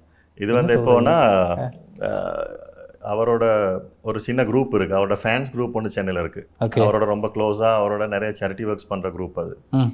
அப்போ இது வந்து எனக்கு இயர் ஞாபகம் இல்லை. அவர் பாட ஆரம்பித்து 50 வருஷம் பூர்த்தியாகிற நாள் அன்னைக்கு. அவருடைய பர்த்டே ஜூனில் வருது. ஜூனுக்கு கொஞ்ச நாளைக்கு முன்னாடி, ஒரு 10 டேஸுக்கு முன்னாடி இது. அப்போ இவங்க எல்லாரும் அவரை மீட் பண்ணுறதுக்கு போகிற நேரம் என்னையும் கூப்பிட்டுருந்தாங்க. அப்போ அவரும் நான் சின்ன விஷயங்கள் ஒர்க் பண்ணியிருக்கேன். அவரோட வாய்ஸ் எல்லாம் எடிட் பண்ணிலாம் கொடுத்துருக்கேன். ஆனால் பர்சனல் கனெக்ஷன்லாம் பெருசாக இல்லை. ஆனால் அவர் வீட்டுக்கு கூப்பிட்டா யாரும் வேறான்னு சொல்ல போகிறாங்க. அதானே. ஸோ நானும் போனேன். இது அவரோட வீட்டில். அப்போ அந்த ஒரு சின்ன ஒரு செலிப்ரேஷன் அந்த 50th இதுக்காக அவங்க அந்த கோயிலுக்கெல்லாம் போய் அவருக்கு அர்ச்சனைலாம் பண்ணி இதெல்லாம் கொண்டு வந்து கொடுத்து அப்படி சார் சின்ன சென்டிமெண்ட்ஸ் நடந்துச்சு. அப்போ அவர் எல்லாருக்கும் சொன்னார், சரி ஓகே, எல்லாரும் தூரத்தில் ரொம்ப தூரத்துலேருந்து வந்தவங்க. அப்போ என்னைய ஒருத்தர் காட்டி ஒரு ஸ்ரீலங்காவில் வந்திருக்காரு சார், இதுக்காகவே வந்தியா? சார் இல்லை சார் இங்கே இருந்தேன். அப்போ பரவாயில்ல, இவங்க எல்லாம் இதுக்காகவே வருவானுங்க வேலை வெட்டியை விட்டுட்டு அப்படின்னு சொல்லி சும்மா நக்கலை ஏசிட்டு அப்புறம் சொன்னார், ஓகே அடுத்த மாதம் திரும்ப அடுத்த வீக் பர்த்டே வருது, திரும்ப கிளம்பி வராதிங்க, அதுக்கும் சேர்த்து இப்போயே விஷ் பண்ணிட்டு போயிருங்க, போய் வேலை வெட்டியை பாருங்க அப்படின்னு ரொம்ப ஸ்வீட்டாக சொன்னார். அப்போ அவங்க இல்லை சார் நாங்கள் திரும்ப வருவோம். இப்படிலாம் ஒரு கிட்டத்தட்ட ஒரு 1 hour எனக்கு அவரோட ஸ்பெண்ட் பண்ண கிடைச்சது அன்றைக்கி. அது ஒரு பெரிய விஷயம். அது ஓகே ரைட். ரொம்ப முக்கியமான ஃபோட்டோ அப்படின்னு சொல்லி நான் நினைக்கிறேன் இந்த ஃபோட்டோ. ஆமாம், இது எங்கே ஏஆர் ரஹ்மான் ஃபவுண்டர் அப்படின்னு சொல்லி ஃபவுண்டேஷன் அப்படின்னு சொல்லி எழுதியிருக்கு. இது எங்கே நடந்துச்சு? அது அவரோட ஆஃபீஸ், அதுதான் ரஹ்மான் சாரோட ஆஃபீஸ். அதோட என்ட்ரன்ஸ் அவர் உள்ளே இருக்காரப்போ இன்னொரு மீட்டிங்கில் நான் சும்மா ஆர்வ கோளாறுல எடுத்த படம் அது. அதுக்கப்புறம் ஃபியூ மினிட்ஸில் அவர் வெளியே வந்து நம்மளாம் மீட் பண்ணோம். இது வந்து அவருடைய 50th பர்த்டே. ஓகே. அன்னைக்கு எங்களோட ஈவெண்ட் ஒன்று சென்னையில் நடந்தது. அப்போ அவர் ஆக்சுவலி அந்த ஈவெண்ட்டுக்கு அவர் வாரதா இருந்தது. ஆனால் அவர் அன்றைக்கி பர்த்டேனால எல்லாரும் மாறி மாறி வந்து விஷ் பண்ணி அது இதுன்னு சொல்லிட்டு அவருக்கு வெளியே கிளம்பவே முடியலை. எத்தனை ஆண்டு இது வந்து நினைக்கிறேன் 2017 or something. அவரோட 50வது வயசு பர்த்டே. அப்போ அப்துல் ஹமீத் சார் எங்களோட இருந்தார் அந்த ஈவெண்ட்டில். அப்போ எங்கள் ஈவெண்ட் ஆர்கனைசர் போய் அப்துல் ஹமீத் சார்கிட்ட கேட்குறாரு, இப்போ வருவார் இல்லை நீங்கள் அவங்க 2 பேரும் நம்ம க்ளோஸ் தானே, கேட்டு சொல்லுங்கள் அப்படின்னா அவர் மெசேஜ் பண்ணோன்னா ரஹ்மான் சார் சொன்னார், இல்லை நீங்கள் வாங்க அங்கே ஷோ முடியுது அங்கே வாங்க அப்படின்னு சொன்னார். அப்போ நாங்கள் அவரை தேடி போனோம். ஸோ ஒரு நைட் ஒரு 11-11:30 இருக்கும் எல்லாரையும் சந்திச்சு முடிய. அப்போ தான் நாங்கள் ஈவெண்ட் முடிச்சுட்டு போகிறோம். ஸோ ஒரு ஃபியூ மினிட்ஸ் எங்களோடலாம் ஸ்பெண்ட் பண்ணிவிட்டு சாரி வர முடியலாம் சொல்லிவிட்டு அப்போ ஹமீத் சார் வந்து அவரை ஸ்பெஷலாக அவரை கவனிச்சார். எல்லாம் பண்ணிவிட்டு கிட்டத்தட்ட ஒரு 15-20 minutes அவரோட பர்த்டே அன்றைக்கி ஸ்பெண்ட் பண்ணுறோம். வெளியில் பெரிய க்ரௌடும் நிற்கிது. இப்போ இவர் வெளியே போனே அவரை பிடிக்க முடியாது. அப்போ அதான் அவர் சொன்னார், இப்போ ஓகே நான் வீட்டுக்கு போக முடியுமான்னு பாருங்க, எல்லாரோடய ஃபோட்டோ எடுத்துட்டு தான் போகணும் அப்படின்னு சொல்லிட்டு இப்போ எங்களுக்கு பாய் சொல்லிட்டு அப்புறம் அந்த கூட்டத்தோட போய் அப்படியே மிக்ஸ் பண்ணார். ஸோ இதுதான் அந்த ஃபோட்டோவா? அந்த ஃபோட்டோ சேம் டே தான். ஆனால் இப்போ அவரை மீட் பண்ணும்போது நீங்கள் என்ன விஷயம் வந்து பேசுனீங்க? இல்லை பெருசாக நாங்கள் ஒன்றும் பேசல. ஏன்னா அன்றைக்கி அவரை பார்க்க பாவமாக இருந்துச்சு, ரொம்ப டயர்டாக இருந்தார். அப்போ மற்ற எல்லாரும் இருந்தோம். ஸோ ஸ்பெஷலாக ஒன்றும் பேசலை. உண்மையாக சொல்கிறதா இருந்தால் நம்ம விஷ் பண்ணோம் பர்த்டேக்கு. விஷ் பண்ணிவிட்டு தேங்க் பண்ணோம். அப்புறம் நான் இன்னும் 2-3 சந்தர்ப்பங்கள் அதுக்கப்புறம் இதே அந்த பாரதிராஜா சார் மாதிரியே தான். இது வந்து ஃபர்ஸ்ட் மீட்டிங் அப்படிங்கிறனால ஸ்பெஷல். அதுக்கப்புறம் நிறைய சந்தர்ப்பங்களை பார்த்துருக்கேன், அது வேறு விஷயம். ஆனால் இருந்தாலும் ஃபர்ஸ்ட் தானே ஸ்பெஷல். இந்த ஃபோட்டோ எஸ், இதுவும் இந்த இதில் மேலே இது இருக்கிற ஒரு கலெக்ஷன். இது அந்த மேலே இருக்கிற ஃபோட்டோ வந்து நான் சொன்ன அந்த ஈவெண்ட் அன்னைக்கு எடுத்தது. அண்ட் ஹமீத் சார் வந்து அப்துல் ஹமீத் சார் வந்து என்னுடைய கரியரில் ரொம்ப முக்கியமான ஒருத்தர். ஏன்னா நான் வந்து இப்போ நீங்கள் நம்பர்னு சொல்லும் போது நான் அவரை தான் எப்பயுமே முன்னாடி சொல்லுவேன். இலங்கையில் இருந்துக்கிட்டு உலகம் முழுக்க இருக்கக்கூடிய தமிழர்களை எப்படி கையில் வச்சிருக்கலாம். இந்தியாலாம் போய் பார்த்தீங்கன்னா நான் பர்சனலாக அவரோட ட்ராவல் பண்ணியிருக்கேன். அங்கே பெரிய நீங்கள் விஐபி பெரியாக்கள் பெரிய கோடிக்கணக்கான ரசிகர்கள்லாம் வச்சுருக்கவங்கலாம் எலும்பி நின்று இவரை சார் நீங்களா அப்படின்னு கேட்குற அளவுக்கு வச்சுருக்காரு. ஈவன் ரஹ்மான் சார் கூட நம்ம அந்த மீட் பண்ண நேரம் அப்துல் ஹமீத் சார் தள்ளி தான் நின்றார். இவர் எல்லாரையும் பார்த்து சார் நீங்கள் வந்திருக்கீங்களா அப்படின்னு இல்லை தள்ளிட்டு அவர்கிட்ட போனார். அதே மாதிரி கமல் சாராக இருக்கட்டும் யாராக இருக்கட்டும் அவர் மேலே இருக்க மரியாதையே வேறு. அவர் ஒரு மிகப்பெரிய இன்ஸ்பிரேஷன். அது மாதிரி அவரை ஒவ்வொரு தடவையும் நாங்கள் மீட் பண்ணும்போது ஒரு கிளாஸ் ரூம் மாதிரி எனக்கு இருக்கும். நிறைய விஷயம் பேசுவார், நிறைய விஷயங்கள் அவரோட மைண்டில் இருக்க நிறைய விஷயங்கள் நமக்கு எடுத்துக்கொள்கிற. அப்போ அந்த அவர் இப்போ ஒரு வானலைன்னு ஒரு வழிபோக்கன் புக் ரிலீஸ் பண்ணியிருந்தார். அந்த புக்கோட கிட்டத்தட்ட பாதி விஷயங்கள் நாங்கள் அதுக்கு முன்னாடி நிறைய பேசி அவர்கிட்ட நான் கேட்டிருக்கேன். அதெல்லாம் ஒரு கிஃப்ட்னு தான் சொல்லணும். ஸோ இலங்கையில் இருந்துக்கிட்டு நாங்கள் பெருசாக ஒன்றும் பண்ண முடியாதுன்னு நினைக்கிறவங்களுக்கு நான் எப்போயுமே சொல்கிற பேர் இவர் தான். இவர் ஒரு எக்ஸாம்பிள்னால் அவர் பைனியர். எங்கே போய் யார்கிட்ட கேட்டாலும் இப்போ நான் வந்து 2025 செப்டம்பரில் வந்து கனடாவில் ஒரு எஸ்பிபி சாருக்கு ஒரு ட்ரிபியூட் ஷோ செஞ்சோம். அங்கே கனடாவில் ஒரு சிங்கர்ஸை வச்சு. அப்போ நான் ஸ்டேஜில் கீபோர்டோட மைக்கம் போட்டிருந்தேன், பேசி தான் ஷோ செஞ்சேன். அப்போ இலங்கையில் எஸ்பிபி சாருக்கு மிக பிடிச்ச அவரோட ஒரு ஃப்ரெண்ட் இருக்கார், யார் தெரியுமா அப்படின்னா எல்லாருமே கத்தி அப்துல் ஹமீத் சார்னு சொல்கிறாங்க. ஸோ அந்த அளவுக்கு அவர் எல்லா இடமும் ரீச் பண்ணி உலகம் முழுக்க கையில் வச்சிருக்கக்கூடிய ஒரு மனுஷன். ஸோ எப்போவுமே அவரோட நல்ல இன்ஸ்பிரேஷன் இருக்குது. Okay right. இந்த ஃபோட்டோ மலேசியா வாசுதேவ். ஆமாம், இது இப்போ எடுத்த ஃபோட்டோ. இது நினைக்கிறேன் 2004-03 சீசனில். இது வந்து சூரியன் எஃப்எம்ல ஒரு நிகழ்ச்சிக்காக அவர் வந்துருந்தார். பாபா பூமான் ஒரு நிகழ்ச்சி பண்ணாங்க, ஞாபகம் இருக்கா? ஒரு 10 ஷோ ஒவ்வொரு ஊரில் ஒவ்வொரு நாளைக்கு. அப்போ என்னுடைய முதலாவது ஃபாரின் ஆர்டிஸ்ட் கொலபரேஷன் அது இவர் தான். அப்போ தான் ஆரம்பித்த டைம். இதுதான் எனக்கு கிடைச்ச பெரிய ஷோன்னு சொல்லலாம் அந்த டைமில். ஒரு டிஃப்ரெண்ட் எக்ஸ்பீரியன்ஸ். ஏன்னா மலேசியா வாசுதேவன் சார் வந்து இப்போ நாங்களும் அப்போ கொஞ்சம் சின்னது தானே, எங்களுக்கு ஒரு நர்வஸ். அவர் ஒரு லெஜெண்ட். பட் அவர் அப்படி இருக்கல. அவருக்கு தனியாக ஒரு இடம் செட் பண்ணியிருந்தாங்க தங்குறதுக்கு. நாங்கள் பேண்டு இவங்க எல்லாம் ஒன்றா வந்து கும்மாலம் அடிச்சிட்டு இருந்தோம். அப்போ அவர் சொல்லிருக்காரு, என்னைய ஏன்டா தனியாக போட்டீங்க, இங்கே போர் அடிக்குதுன்னு கால் பண்ணி சொல்லி அவரும் சேர்ந்து எங்களோட ஜாயின் பண்ண அந்த நைட் தான் அது. அவர் சொன்னார், நான் தனியாக இருக்க மாட்டேன், நான் இங்கே வந்துடுறேன்னு சொல்லிட்டு. அப்போ அவரோட பழைய கதைகளை நாங்கள் கேட்டு அந்த கொஞ்சம் விஷயங்கள் ஷேர் பண்ண ஒரு நல்ல மூமெண்ட் தான் அது. Okay, right. இவரை பற்றி சொல்லுங்க. எஸ், இவர் நம்ம நாட்டின் இன்னொரு லெஜெண்ட். இப்போ அப்துல் ஹமீத் சார் பற்றி சொன்ன மாதிரி அதே அளவுக்கு இவரை பற்றியும் சொல்லலாம். ஒரு மல்டி டேலண்டட் ஆர்டிஸ்ட். என்னன்னா இவருடைய வீடும் நான் முந்தி இருந்துக்க வீடும் வந்து வாக்கிங் டிஸ்டன்ஸ். அப்போ நான் வந்து இந்த கரியர் ஆரம்பிக்கிற காலங்களில் ஈவினிங்ஸில் அவர் வீட்டுக்கு போயிடுவேன். ஓகே.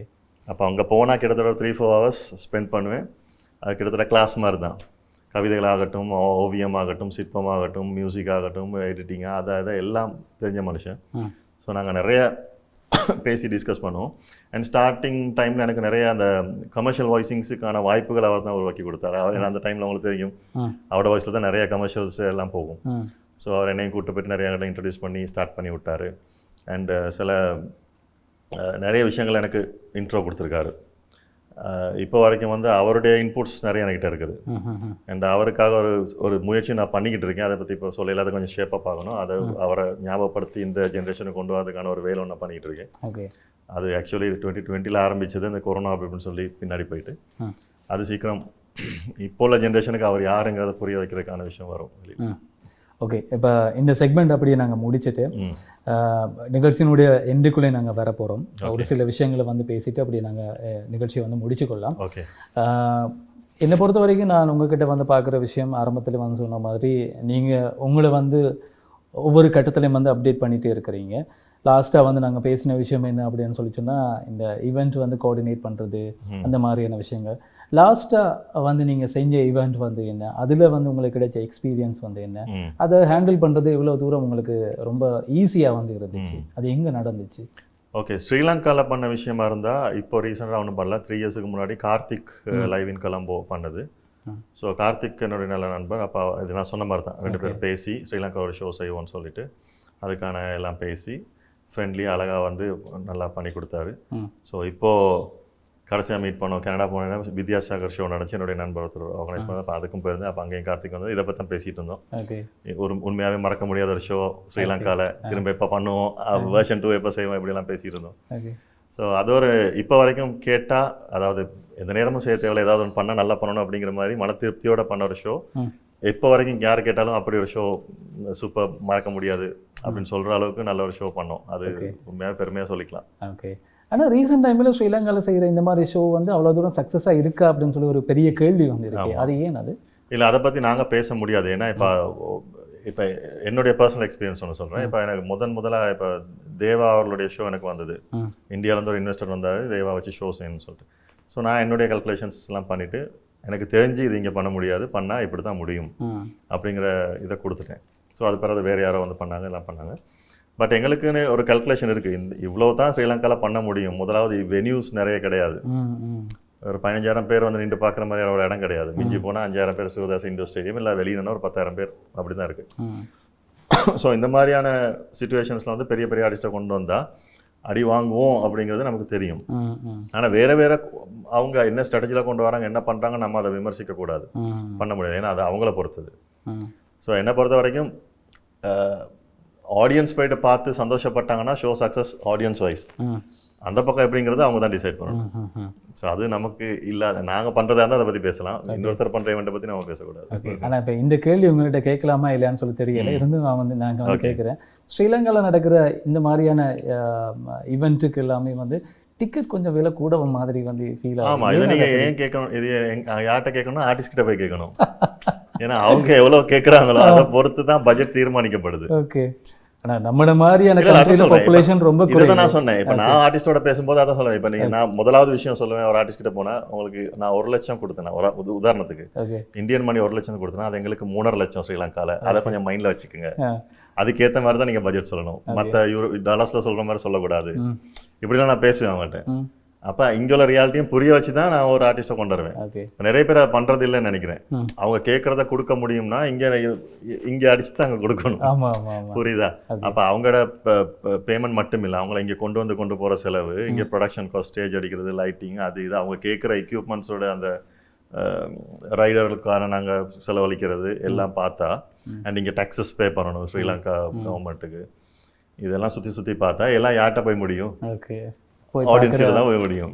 அப்போ இதை தான் நான் சொன்னேன். இப்போ நான் அந்த ஷோவும் ஜீவா ஷோவும் நான் சொன்னேன், ஒரு ஆள்கிட்ட இவ்வளோ சார்ஜ் பண்ணணும், இவ்வளோ சார்ஜ் பண்ணால் வர மாட்டாங்க, கொஞ்சம் பேர் தான் வருவாங்க.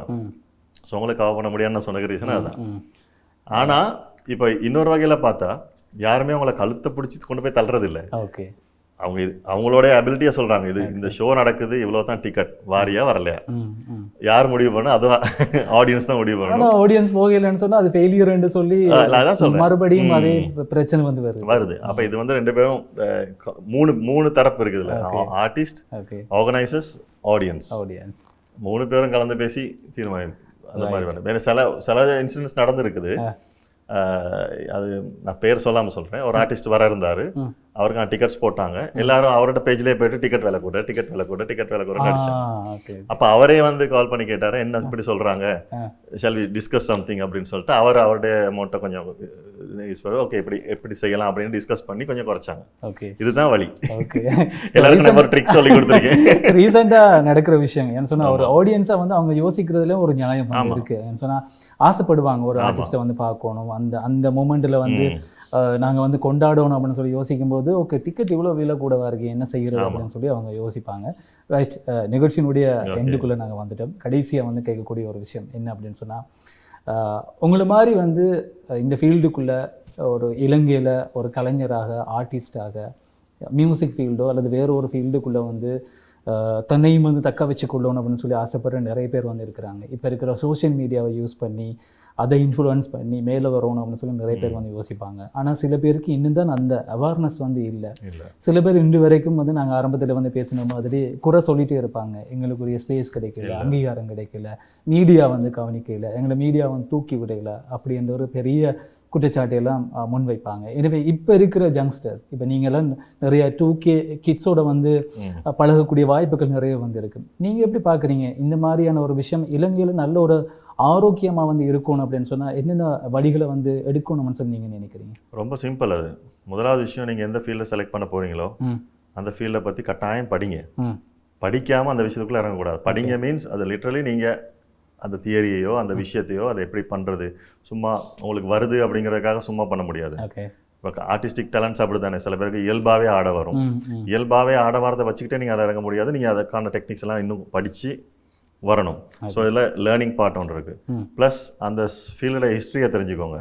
உங்களுக்கு முன்னாடி எவ்வளோ பேர் இதை பண்ணியிருக்காங்க, என்னெல்லாம் சாதிச்சிருக்காங்க, எத்தனை பேர் ஃபெயிலியர் ஆகிருக்காங்க, ஏன் ஃபெயிலியர் ஆகியிருக்காங்க, அந்த ஃபெயிலியர் நான் விடாமல் இருக்க என்ன செய்யணும், எத்தனை பேர் சக்ஸஸ் ஆகிருக்காங்க, எப்படி சக்ஸஸ் ஆகிருக்காங்க, உங்களுக்கு முன்னாடி பண்ணவங்க, அந்த ஹிஸ்ட்ரி தெரியணும். மூணாவது விஷயம், ரொம்ப முக்கியமான விஷயம், உங்களுடைய ஆட்டிடியூட். நீங்கள் என்ன தான் டேலண்டடாக இருந்தாலும் பரவாயில்ல, நீங்கள் என்ன தான் படிச்சிருந்தீங்கன்னாலும் பரவாயில்ல, நீங்கள் உங்களுடைய ஃபேன்ஸோடையோ உங்களுடைய ப்ரொடியூசர்ஸோடையோ உங்களுக்கு பிஸ்னஸ் கொடுக்குறக்கூடியோ எப்படி நீங்கள் உங்களை ப்ரெசென்ட் பண்ணுறீங்க, எப்படி நடந்து கொள்கிறீங்க, இதுதான் முக்கியமான விஷயம். அண்ட் ரியாலிட்டியாக இருக்கணும். இலங்கையில் நிறைய பேர் ஃபெயிலியர் ஆகிறதுக்கு அது ஒரு காரணம். மூணாவது தான் காரணம் எனக்கு தெரியும். அதுதான் நான் கேட்குறேன். ஏன்னா இப்போ எனக்கே அதை நிறைய எக்ஸ்பீரியன்ஸ் இருக்குது. அதில் இப்போது எனக்கு ஒரு பெரிய ஆர்டிஸ்டோட ஒர்க் பண்ணுறது ஈஸியாக இருக்கும், அதுக்கான ப்ரோட்டோகால்ஸ் ஈஸியாக இருக்கும், அவரோட மேனேஜரோடய அவரோட காய்ச்சி நான் ஈஸியாக வேலை செய்கிறேன். ஆனால் இங்கே சில வேலை ஒரு அப்கமிங் ஆர்டிஸ்ட்டை கூப்பிட்டு எனக்கு ஸ்டூடியோவில் வேலை செய்யறது கஷ்டமாக இருக்கும். ஃபோன் ஆன்சர் பண்ண மாட்டாங்க, சொல்லிட்டு வர மாட்டாங்க, இப்படி நிறைய விஷயம் இருக்குது. ஸோ நான் என்ன பண்ணுவேன், இவர் வேணாம் பிளாக், அடுத்த முறை இன்னொருத்திட்ட போவேன். ஸோ அப்படி 10 பேர் பண்ணால் அவர் இல்லாமல் போயிடுவார். அதை தான் சொல்கிறேன், தேர்ட் ஆட்டிடியூட். நீங்கள் உங்களுக்கு கிடைக்கிற ஒவ்வொரு வாய்ப்பையும் பயன்படுத்தணும். இப்போ நான் சொன்ன மாதிரி ஏஆர் ரஹ்மானாக இருந்தாலும் சரி, கமல் சாராக இருந்தாலும் சரி, அவங்க வாய்ப்புகள் எங்கே கிடைச்சா இப்பயும் போவாங்க பின்னாடி. இப்போ வாய்ப்பு எங்கே கிடைக்குதோ கட்டாயம் அதை ஃபாலோ பண்ணணும். அப்போ அப்படி இருக்கும்போது திரும்ப நாங்கள் வந்து வாரதையும் ஃபோன் ஆஃப் பண்ணி போட்டுருந்தோம்னா ஒன்றும் நடக்காது. ஸோ இது மூணையும் ஃபாலோ பண்ணால் எந்த ஃபீல்டாக இருந்தாலும், நான் மியூசிக்னு சொல்லலை, எந்த ஃபீல்டாக இருந்தாலும் இந்த 3 ஸ்டெப் இருந்தால் எனக்கு தெரிஞ்சு சக்ஸஸ் பண்ணலாம். சரி, ஓகே. இவ்வளோ நேரமும் ஒரு 1 hour வந்து எப்படி போச்சு அப்படின்னு சொல்லி எனக்கு தெரியலை. நிறைய விஷயங்களை வந்து பேசியிருந்தீங்க. எனக்கு உங்கள் கூட வந்து உரையாட கிடைச்சது ரொம்ப ரொம்ப சந்தோஷம். நான் மீடியாவுக்கு வந்த காலகட்டத்திலேருந்து எனக்கு உங்களோட பெயர் அல்லது நீங்கள் யார் அப்படின்னு சொல்லி பல விஷயம் எனக்கு தெரியும். நான் ஃபர்ஸ்ட் டைமாக எனக்கு முன்னாடி உட்கார வச்சு சில கேள்விகளை வந்து கேட்க வேண்டிய கேள்விகளை உங்ககிட்ட இருந்து கேட்டு அதுக்கு நீங்கள் பதில் சொன்னது எனக்கு ரொம்ப ரொம்ப சந்தோஷமாக வந்து இருக்குது. ஸோ இந்த 1 hour எப்படி ஃபீல் பண்ணீங்க? ஆமாம், ரொம்ப அது வந்து எனக்கு முன்னாடி கேமரா எடுக்கலாம் ஃபீல் பண்ணவே இல்லை. ஓகே, நம்ம ஒரு ஃப்ரெண்டு கூட காய்ச்சிட்டு இருக்கோம், அப்படி தான் இவ்வளோ நேரம் பேசிக்கிட்டு இருக்கேன். எப்போவுமே நான் அப்படி தான். ஓகே, ஏன்னா வந்து நம்ம என்ன இருக்கோ உங்கள் விஷயங்கள் நீங்கள் கேட்டிங்க, நான் சொன்னேன். 2 பேருமே வந்து கேஷுவலாக பேசணும். அண்ட் உங்களுக்கும் நன்றி இந்த சிச்சுவேஷனை கிரியேட் பண்ணி தந்ததுக்கு. நிறைய விஷயம் மிச்ச நாளைக்கு பிறகு நான் பேசியிருக்கேன்னு நினைக்கிறேன். ரைட், எனக்கும் ரொம்ப ரொம்ப சந்தோஷம். இவ்வளோ நேரம் என் கூட வந்து இருந்து நிறைய விஷயங்களை வந்து பகிர்ந்து கொண்டமைக்கு என்னுடைய நிகழ்ச்சி சார்பாக, எங்களுடைய டெலிவிஷன் சார்பாக உங்களுக்கு ரொம்ப ரொம்ப நன்றிகளை வந்து தெரிவித்துக் கொள்கிறோம். நன்றி, வணக்கம். நன்றி. ஆதவன் தொலைக்காட்சியினுடைய நம்ம ஒரு நிகழ்ச்சி வந்து பார்த்துட்டு இருக்கிறோம். நிகழ்ச்சியினுடைய எண்டுக்குள்ளே வந்தாச்சு. எனவே இன்றைய நாள் அப்படியே வந்து சந்தோஷமாக வந்து போயிடுச்சு. எனவே மீண்டும் அடுத்த வாரம் என்னோட கெஸ்டோட சந்திக்கும் வரை நம்ம ஒரு நிகழ்ச்சியிலிருந்து விடைபெற்று செல்ல போகிறேன். விடைபெற்றுக் கொள்ளும் நான் என்றென்று மங்களான் பின் கேஸ்டோ ராகுல். வணக்கம் நேர்களே.